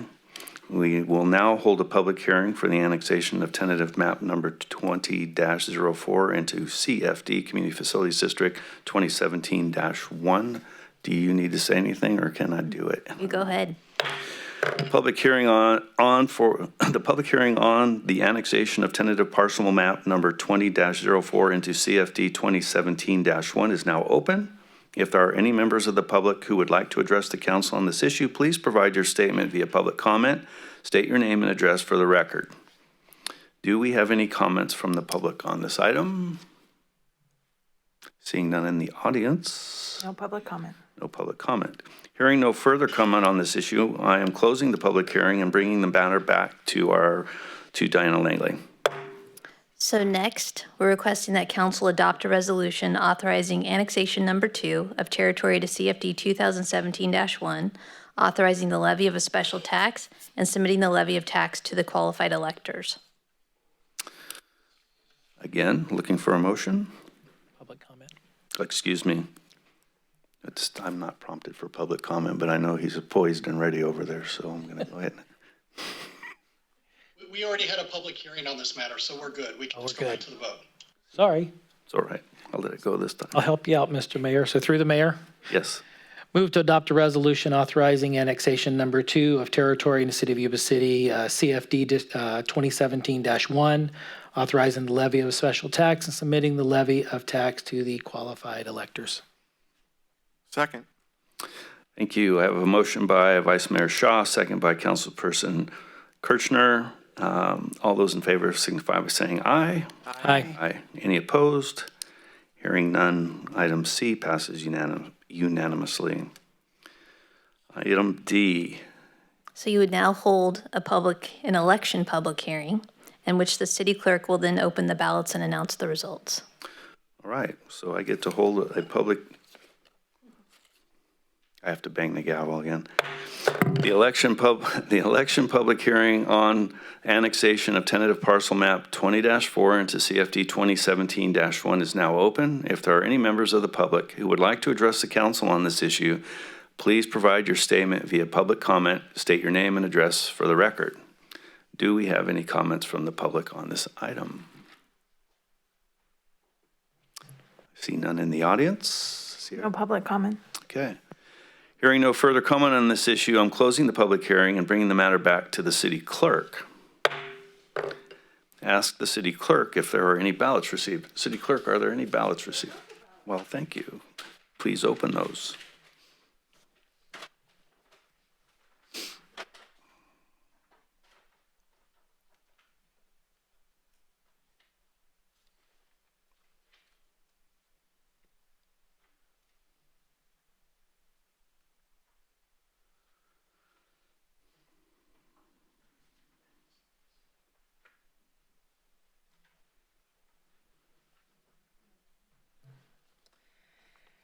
We received one ballot from James R. Schott, owner and president of Inner West Homes Corporation. Total votes 2. In favor, yes. 2-0 in favor. Okay. It's prompting me for comments from the public again. I'm understanding we do need public comment on the results of the vote. Anybody like to speak on that? Hearing none. Any online? No public comment. Okay. Refer back to you. So finally, council is going to adopt a resolution making certain findings, declaring and certifying the results of an election, and adding the property to CFD 2017-1. Council? Through the mayor, move that we adopt a resolution making certain findings and declaring and certifying the results of an election and adding property to CFD 2017-1. Second. I have a motion by Vice Mayor Shaw, second by Councilperson Espandola. All those in favor signify by saying aye. Aye. Any opposed? Item E passes unanimously. All right. Now we move to item number 11, annexation number 3 of property to the CFD 2017-1 to fund municipal services. So this is a practice in patience because we get to go through this process again for the next map. All right, so this is for annexation number 3. So the process is exactly the same as what we just did. Slightly different parcel map. So on May 23rd, 2018, the Planning Commission approved tentative parcel map number 1704, located on the east side of Sanborn Road. So the previous project that we were just discussing was this piece, and now we're discussing this piece that fronts Sanborn Road. Condition of approval number 20 stated that prior to recordation of the map, the development shall pay for operations and or maintenance for police, fire, parks, drainage, and ongoing street maintenance costs. And so the developer opted to participate in the CFD. So again, the alternatives are to not authorize the annexation and come up with an alternative way for the developer to participate to pay for the costs, or authorize the annexation but go to the more extended process. So back to the recommendations. Please first adopt a resolution stating intent to annex certain territory into CFD 2017-1, setting a time and date for the public hearing thereon, which is tonight, and adopting a boundary map showing territory proposed to be annexed to CFD 2017-01. Do we have any comments from the public on this item? None in the audience? No public comment. Okay. Back to the council for action. Through the mayor, move to adopt a resolution stating the intention to annex Sanborn Parcel Map Annexation 3 into City of Yuba City CFD 2017-1, setting a time and date for the public hearing to be today, March 16th and now, and adopting a boundary map showing the territory proposed to be annexed as presented tonight. Second. All right, I have a motion by Vice Mayor Shaw, second by Councilperson Espandola. All those in favor signify by saying aye. Aye. Any opposed? None noted. Item A passes unanimously. So please next hold a public hearing for the annexation of tentative parcel map number 1704 into CFD 2017-01. The public hearing for the annexation of tentative parcel map number 17-04 into Community Facilities District 2017-1 is now open. If there are any members of the public who would like to address the council on this issue, please provide your statement via public comment, state your name and address for the record. Do we have any comments from the public on this item? Seeing none in the audience. No public comment. None online. Hearing no further comment on this issue, I'm closing the public hearing, bringing the matter back to Ms. Langley. Next, please adopt a resolution authorizing annexation number 3 of territory CFD 2017-1, authorizing the levy of a special tax and submitting the levy of tax to the qualified electors. Back to the council. Through the mayor, I move that we adopt a resolution authorizing annexation number 3 into territory of City of Yuba City, CFD 2017-1, authorizing the levy of a special tax and submitting the levy of tax to the qualified electors. Second. All right, I have a motion by Vice Mayor Shaw, second by Councilperson Kirchner. All those in favor signify by saying aye. Aye. Any opposed? Hearing none, item C passes unanimously. All right, the public hearing for the annexation of tentative parcel map number 17-04 into CFD 2017-1 is now open. If there are any members of the public who would like to address the council on this issue, Please provide your statement via public comment, state your name and address for our record. Do we have any comments from the public on this item? Seeing none in the audience, Sierra? No public comment. All right. Hearing no further comment on this issue, I'm closing the public hearing and bringing the matter back to the city clerk. City clerk, if there were any ballots received. Okay. Please open and announce the results.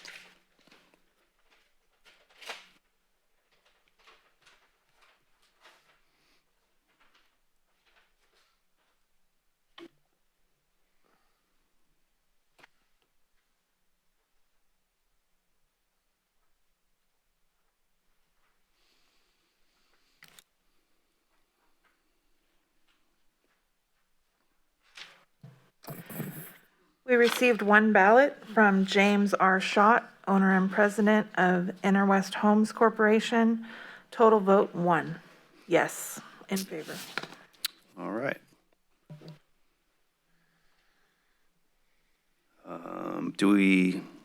So we have a 1-0. Do we have any comments from the public on this item?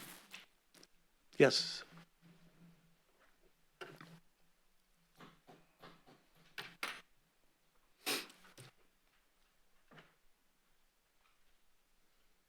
Thank you.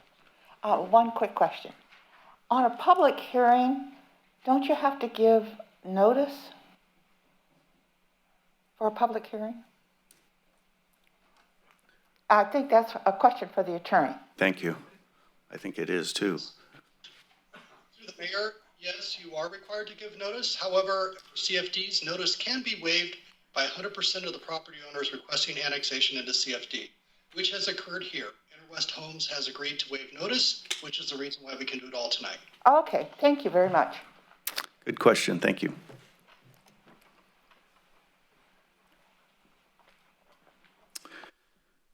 All right. I think this brings it back to you again, it says. One last item. So please adopt a resolution making certain findings, declaring and certifying the results of an election, and adding the property to CFD 2017-1. Back to the council. Through the mayor. Yep. Move to adopt a resolution making certain findings and declaring and certifying the results of an election and adding property as City of Yuba City, CFD 2017-1, Municipal Service Annexation Number 3. Second. All right, I have a motion by Vice Mayor Shaw, a second by Councilperson Harris. All those in favor signify by saying aye. Aye. Any opposed? Hearing none, item E passes unanimously. You're done? Okay, good. Thank you, though, by the way. Okay, as noted, yes, sir. So sorry, could we, on item 12 has been continued, could I confirm that that continuance has been to the next regular meeting on April 6th? Yes. I believe that was your motion. I just wanted to confirm that. Yes. That is correct. Okay, thank you so much. You're welcome. Okay, item 13, a syringe exchange program regulatory consistency. I'm bringing this item to the council. I received correspondence from local legislators regarding support of this.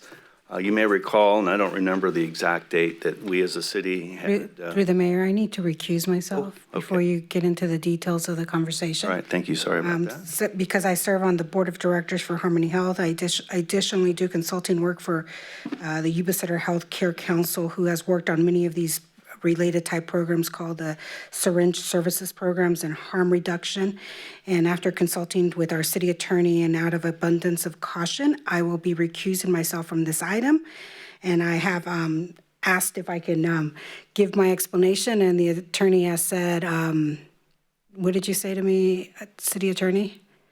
Thank you, Councilmember Espindola. Under state law, if there is a recusal, you can't make any public comments. Instead, you are required to announce your recusal as you have done and then exit the room while the agenda item is being discussed. Thank you. Thank you so much. We'll come get you.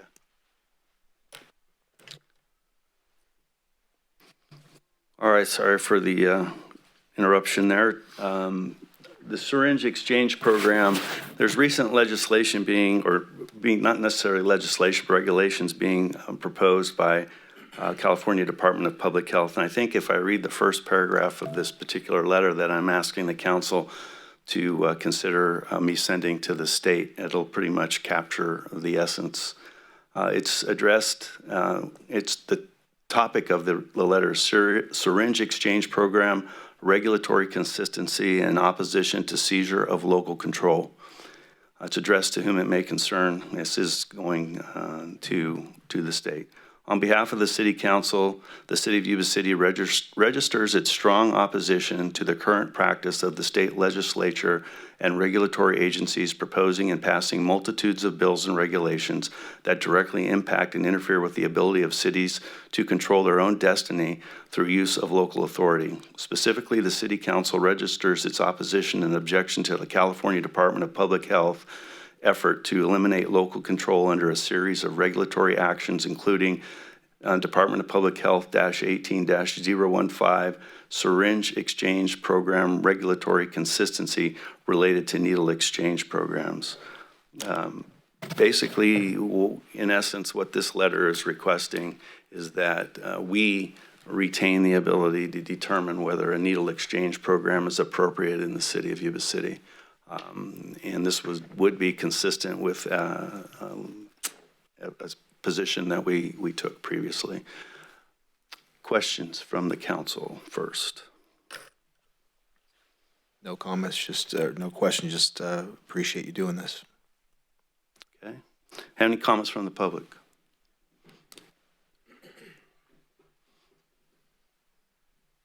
Brian, can we get Mr. Burns' own mic just attached? Just comes in. I want to thank you for little that, clip sir. right here. I would like to have my own mic. Okay. So I want to say I was here for the discussion on that syringe program, and I want to thank the mayor for putting that letter out. And myself, I would go a bit further and just flat out say we won't do it. So that's the way I feel about it. And I also wanted to mention that I'm blessed to see all the public input tonight. I agree with you. Thank you, sir. Christopher Burrett. So if I heard that straight, you pretty much told them to kick rocks and you're going to do it how you want to do it? Well, this, well, I don't know if it goes that far, but it definitely sends the council's, if it's approved, sends the council's message about we'll take care of ourselves, please. Well, I want to applaud you on that. Duty, honor, integrity, all that good stuff, selfless service, personal courage, and I just wish that could be applied all the way across the board for everything we've talked about tonight. Thank you. You're welcome.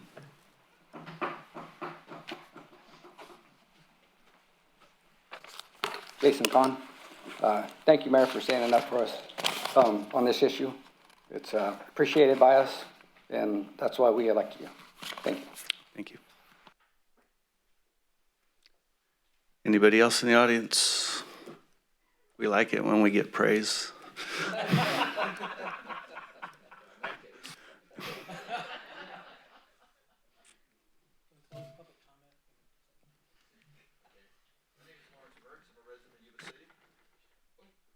Excuse me. No, my name is Lawrence Mertz. I'm a resident of Yuba City. I attended both of the meetings, and I've seen the incident myself. I've been over in Yuba County, and I've seen dozens of syringes laying all over the roads by the playgrounds. And that did not happen until Chico opened up their needle exchange program. And I think it's remarkable. I think you're standing right on your guns, and I think you should. Thank you. Thank you. Anything online, Sarah? No public comment. Okay. With that, bring it back to the council for action. Comments? Oh, sorry. Thank you, sir. Comments, please. Yes.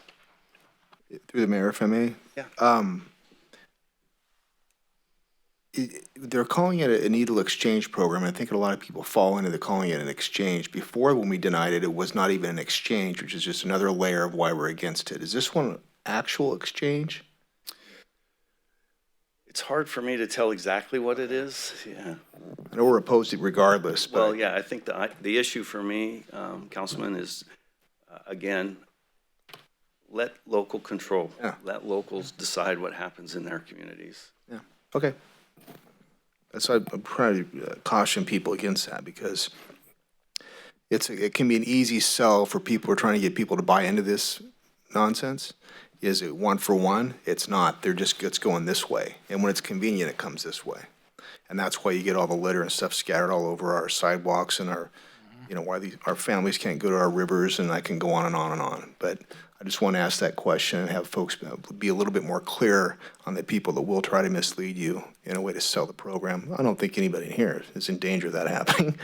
But anyway, spread the word. So thank you, sir. Go ahead. Through the mayor.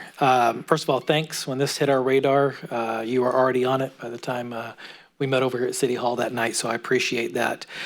Back to the councilman's comments. We dealt with this months ago. And to your point, it's not an exchange. We were told then that they could walk up and they encouraged exchanges, but they just give them what they wanted. I'm sorry, but Sacramento is not my community. This is Yuba City. And this goes to all the discussions we had earlier, and this gets to the backbone of what this council has done for the last year. We have continued to fight for local control. We have stood up and controlled the things we can. We will continue to do that, and absolutely wholeheartedly agree that we need to stand up and take a stance against this. And I do appreciate you bringing this to us, because we do need to maintain local control. And because this is Yuba City, it is not Sacramento, San Francisco, or Los Angeles, and I do not want to see what happened in Chico happen here. This is our quality of life, this is our community, this is our kids. And I'll go a little bit further, and if they want to take this as my personal view, they can pound sand, because we do not need this here, okay? But thank you, Mr. Mayor. You're welcome. Through the mayor. I just want to reiterate what everybody else has said. Thank you for taking the lead on this. Having lived in Chico and remembering what Chico was, and unfortunately what it's become, I do appreciate your leadership in taking this. So thank you. Thank you. All right. Action from the council. Yeah, I moved it. We send that letter on down to SAC. I'll second. Yeah. All right. Have a motion and a second. All those in favor say aye. Aye. Aye. None opposed, and one recusal. Thank you. All right. I'll wait for Councilwoman Espandola.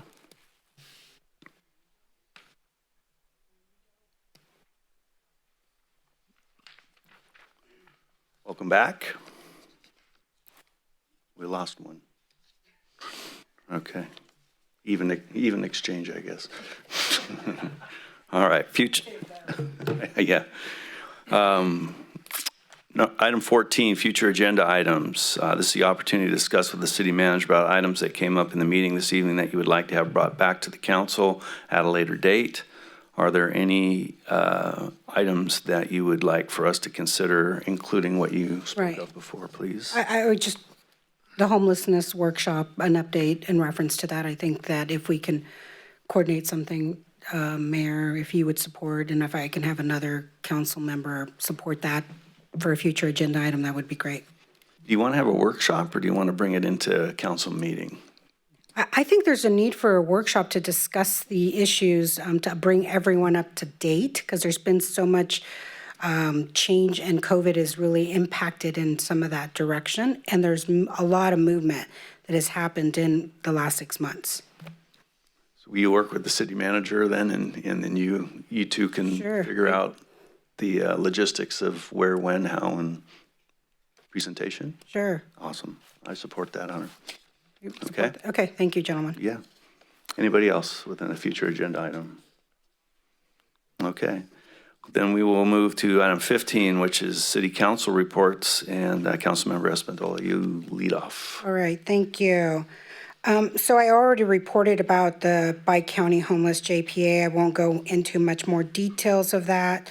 I will just give the very quick highlights of it, is that the chairman of that board or group is going to be Steve Smith, the Sutter County CAO. I am the ex officio representative liaison between the Healthcare Council and the jurisdictions of elected officials. Dan Flores is the alternate, and our new city manager, Davon, and I are going to work closely. If I'm not able to attend, he would step in my absence, and working closely with Johnny Burke, who is the executive director of the Yuba Center Homeless Consortium. And these meetings will possibly happen quarterly, but maybe every other month, depending on the need of the agendas and items that are happening in our community. So now that we have this workshop potential, we might recruit through that group. Then I attended the Feather River, or actually I did not this last month, I'm sorry. I just want to highlight that the Feather River Air Quality Management District, we were awarded $45,000. That's one of those items that we consent items today for school crossing. So that comes out of that particular district of us participating in those meetings. There was no North Valley Integrated Regional Water Management Group.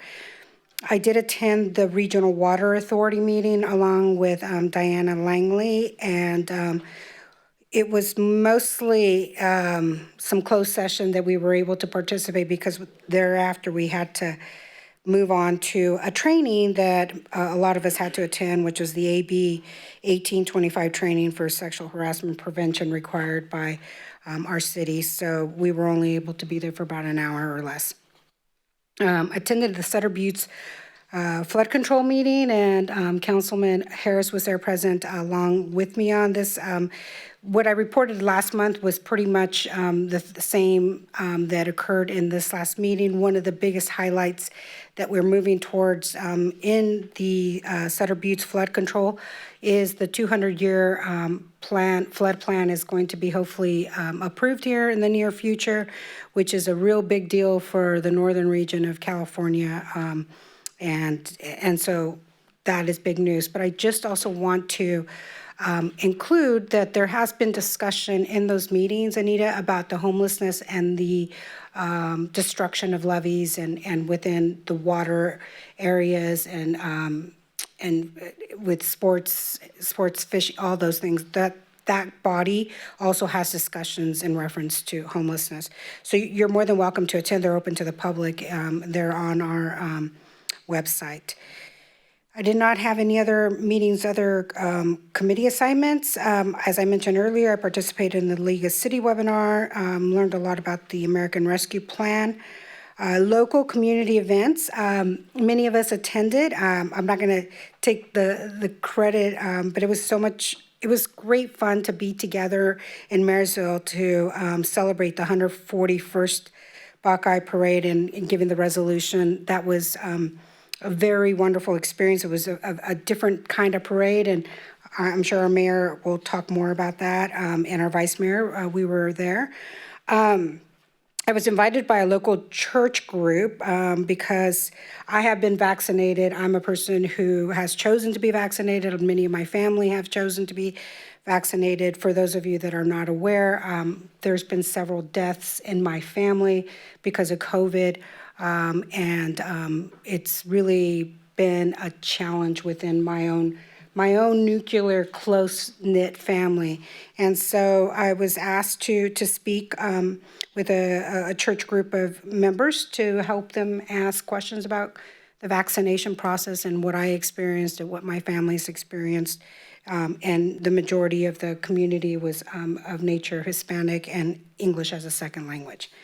I have also been invited and met with some local banks regarding financial support and services. Specifically, what their interest is trying to target small business owners who are having challenges with English as a second language and continuing their businesses in these COVID crisis moments and then moving forward. I have also had meetings with some local businesses and other elected officials regarding the concerns of broadband and infrastructure needs.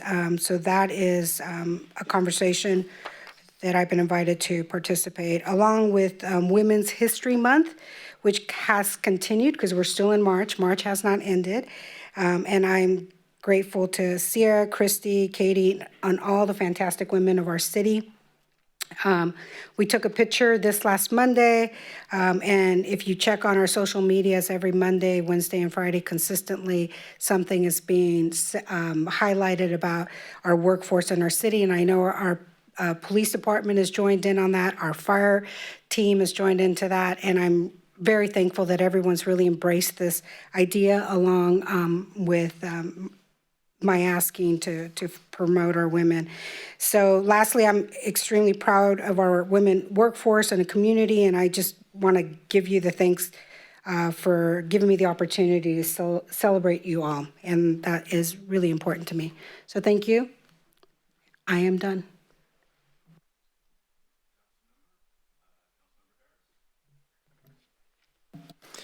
All right.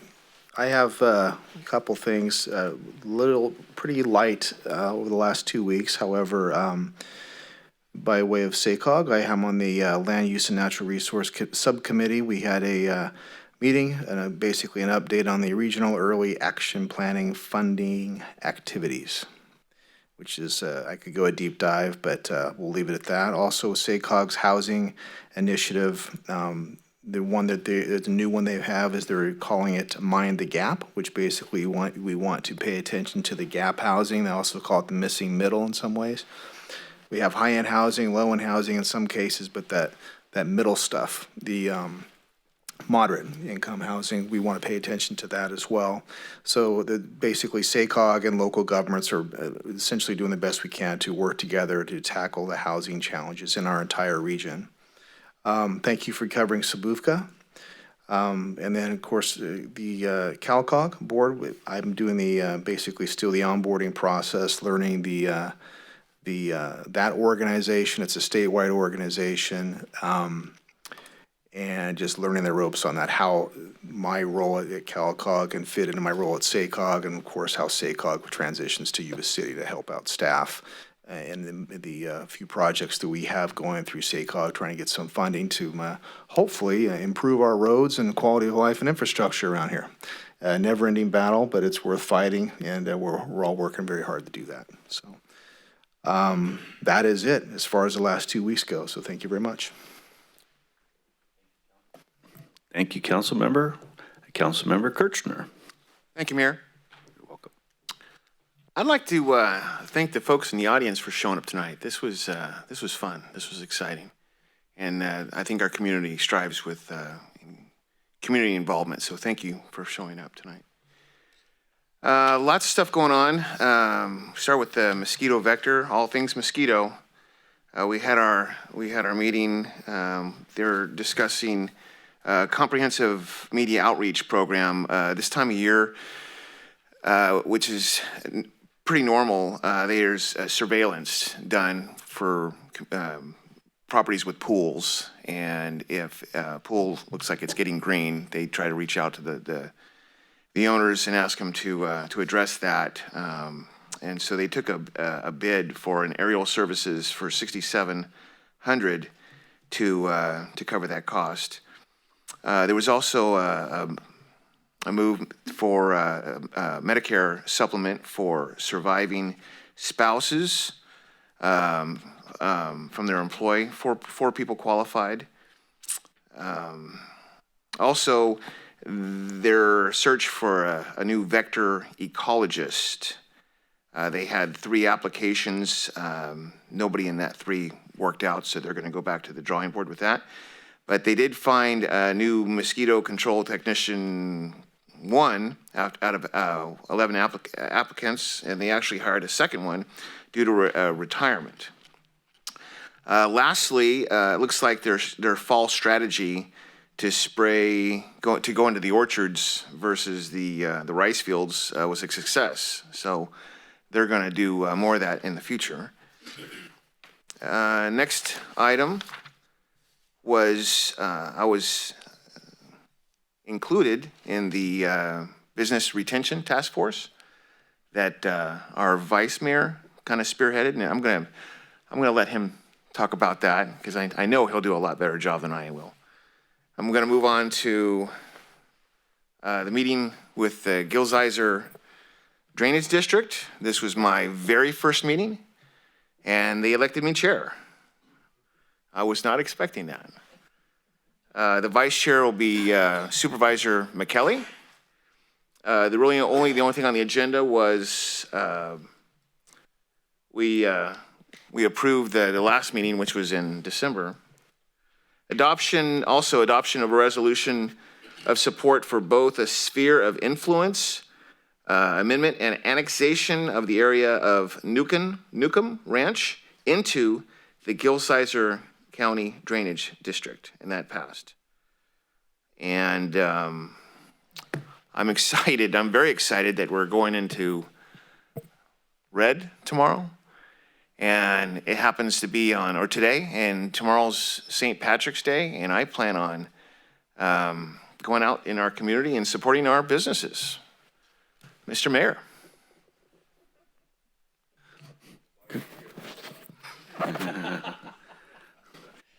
Thank you, Councilmember. Vice Mayor Shaw. Thank you, Mr. Mayor. It's actually been a busy couple of weeks, hit on many things here. Our budget ad hoc committee has met and started taking a look at the vehicle replacement fund, which we've known for quite some time it's had to be looked at. It's as big of a task as handling the budget itself. And so we've worked through that. But more importantly is we're going to be bringing forth very soon the findings that we have found during the past year. I can tell you that it's been a 2-year process between, for the ad hoc committee, myself and Councilmember Harris last year, myself and the mayor this year.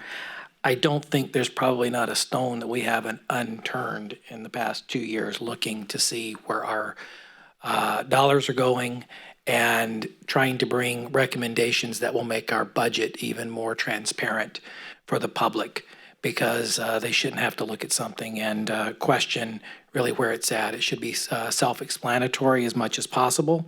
And I will tell you that our department heads have done a great job. So that will be forthcoming. Development impact fees, again, we met with Sabufka and Yuba City Unified as we're looking at things going forward with those impact fees. So looking for an upcoming meeting here in the near future as they bring us back more data. GSEC, Greater Sacramento Economic Council, attended their meeting. They gave a complete financial report as far as where it's at financially and what they're doing for the area. We increased our board to 73 members. The city manager was on that meeting with me as well. And really finding out where the synergies are going to fall for us as a city between GSEC and the EDC. So looking forward to ongoing meetings that I have with Mr. Broom coming up. The Business Retention Task Force, we met as well. What our job with this task force, as the mayor kind of outlined, is asking 3 important questions. What are we doing right? What are we doing wrong? And what are we not doing that we should be doing for our businesses? So the first data dive that we're doing in this is really, we're going down deep and figuring out what are our businesses in Yuba City. You know, what are they comprised of? What is their gross revenues? What is the employees? Things of that nature, so we can better understand them. Then the next step beyond that is going to be to dive into that data and figure out how to break it apart so we can address the needs of the specific industries and businesses here in our community. And we want to be open for business, and we do not want to stand in the way of any business here. And that's the first step. Our next meeting will be coming up in a few weeks, and there'll be more to report. Coming up on the horizon, we've got the Yuba City Transit coming up on Thursday. Looking forward to that. They'll be bringing back a recommendation for the next state-of-the-art facility. That will be Thursday at 4. The RWMA has been canceled at this time, but they will be bringing forth the JPA probably within the next 60 days to go out to the municipalities. We've continued to work on the Bogue-Stewart Master Plan Tax Agreement. Mr. Mayor, I'll let you continue to speak with that one. But very hopeful and optimistic, and we need to get that across the finish line. Hop Sing Society, congratulations. Thank you for including us. It was an honor to be a part and an honor for the city of Yuba City to present the proclamation this year. Mr. Mayor, again, you did a good job. You feeling the accolades tonight? Just want to make a last couple of comments here about the American Rescue Act and the funding. In the past year, this has been running at an incredible pace the way these things come out. So I will go ahead and ask the public to be patient with us as we navigate, because while our city manager is doing everything he can, as the CARES Act funding came out, I was in constant contact with authors of bills all the way up to Treasury Secretary Mnuchin. We were getting information. The media was pointing one way. We knew something else was coming. These bills out of DC are coming that fast. So bear with us. If it sounds like we're going one way and something changes, it's probably because something has changed. And that's just the way DC has been operating for the past year. So looking forward to that, but it will be a continual moving target there. Lastly, Chief, I want to thank you, and I want to thank Chief Alexander as well. Public safety is a top priority, and we do everything we can to protect our community. We've heard everything you said earlier, but please realize at the same time a lot of the things that you talked about, because that was public comment. Now I get to actually respond a little bit later. As I said, there are a lot of things we don't control. And I will just give you a little taste of what we have to deal with. Because like the PD, when they deal with things and take people over to the Sutter County Jail, they have no control. It's out of their control beyond that. There's 2 bills that's been introduced, AB 81 and AB 82. This is all coming out of or SB 81, SB 82 is coming out of the Senate. Senator Skinner, that is actually wanting to reduce some of the sentencings for what they consider robbery. This is the stuff that these agencies have to deal with. So, Chief, and if you're related, Chief, my hat is off to you guys. You guys do an incredible job, and this is the stuff they have to deal with. So please join me in supporting all of our employees, but primarily based upon tonight, our public safety employees, because they do an awesome job for this city. And let's see, is anything else? I think that's it, Mr. Mayor. Thank you. Y'all have been very busy. All right, encouraged to hear about the Business Retention Task Force. I know that that's going to prove to be a valuable piece of information for us. I'm going to hit these things pretty quick. Buckeye, it's been mentioned, thank you to the City of Marysville for their invite to allow us to participate. It was a different method of a parade where we were static and the cars went by, but I think there was a lot of excitement about that. And I also want to call out the efforts of George Barlow and our city manager, Dave Vaughn, for setting up the place where we were going to be there with Councilperson Espindola and Vice Mayor Shaw. Master Tax Exchange Agreement, yep. We're still working on that. We've got another meeting, I think, scheduled this week now. So we're continuing to push forward. On the Budget Ad Hoc Committee, the Vice Mayor mentioned the Vehicle Replacement Fund. Just to give you a little bit more for the audience or anyone else, is the city sets aside money for its eventual purchase of vehicles. And over time, due to budget constraints, that fund has been tapped sometimes for other things or hasn't been funded due to recession, et cetera. So what we're trying to do is get our arms wrapped around that and just take a good hard look at that. I also want to message to the council, we owe you a budget ad hoc committee review. We talked with staff about that, and we're putting together that. I would assume that will be probably at the next council meeting where we can put something together to give you an update. These are the things that I was participating in, and it was a boatload. I participated in onboarding our new planning commissioners. They were seated, I think, on the 6th or the 10th. Anyway, and they immediately had a meeting the next day. I want to give thanks to our city attorney for an excellent presentation to them to get them off on the right foot, and to Ben Moody for shepherding them as they begin their important tasks of helping with the city's planning commission. I did attend the Gilzeiser drainage meeting and was so proud to see Councilmember Kirchner immediately elected to the chair. I don't know how happy he was, but he will lead that group very well. And as he mentioned, we did take a look at Newcomb Ranch, and because part of that Newcomb Ranch, which is Bogue Stewart master area, does drain through the Gilzeiser. Attended a LAFCO meeting. We got an update on Newcomb Ranch, update on the Gilzeiser Drainage District sphere of influence, and we also got an update on Sutter Point. If you know what Sutter Point is, that's the master plan community to the south part of the county that the county's working on.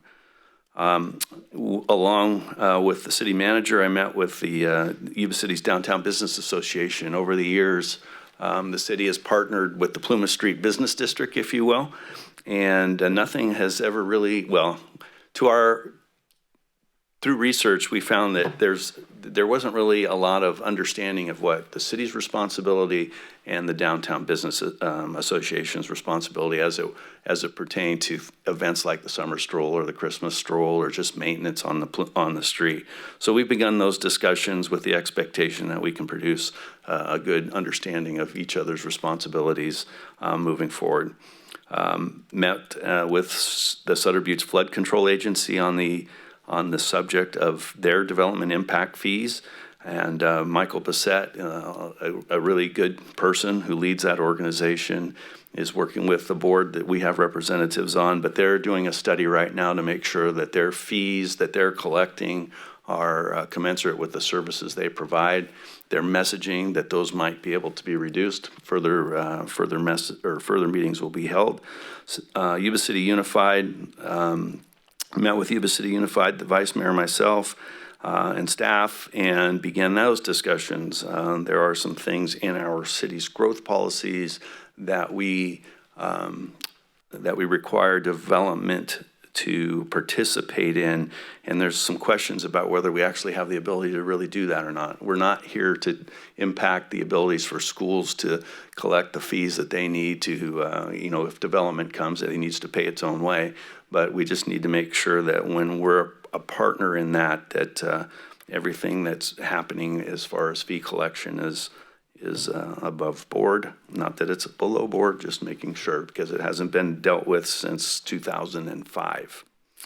I want to make sure everyone is invited to the city manager's welcome event. This is something that's being sponsored by local business. It'll be held at City Club, which is on Plumas Street. There are 3 different times. Please go to our website. You're all invited to come and meet Mr. Dave Vaughn in person. And I do want to mention, because it came up from Ms. Elphick, is that we are in the process of planning our goals and priorities workshop to revisit our goals and priorities for the city. This is something that we did a year and a half ago, maybe, and we invited the public to come, staff's there, and we revisit the city's goals and priorities in advance of the development of the city's budget. And as you can imagine, there's quite a bit of things that go into that, especially with the current situation with pandemics and businesses and everything else. Other than that, I do want to echo Councilmember Kirchner's comments. It's really nice to have you all here. It's not always easy, but it's nice to have you here. And you know what? Your voice is heard. We may not always agree. We may not always have the ability to fix what you think we should fix, but I can tell you darn well that we pay attention and we give it our best. So again, thank you all. And with that, we will call this meeting closed.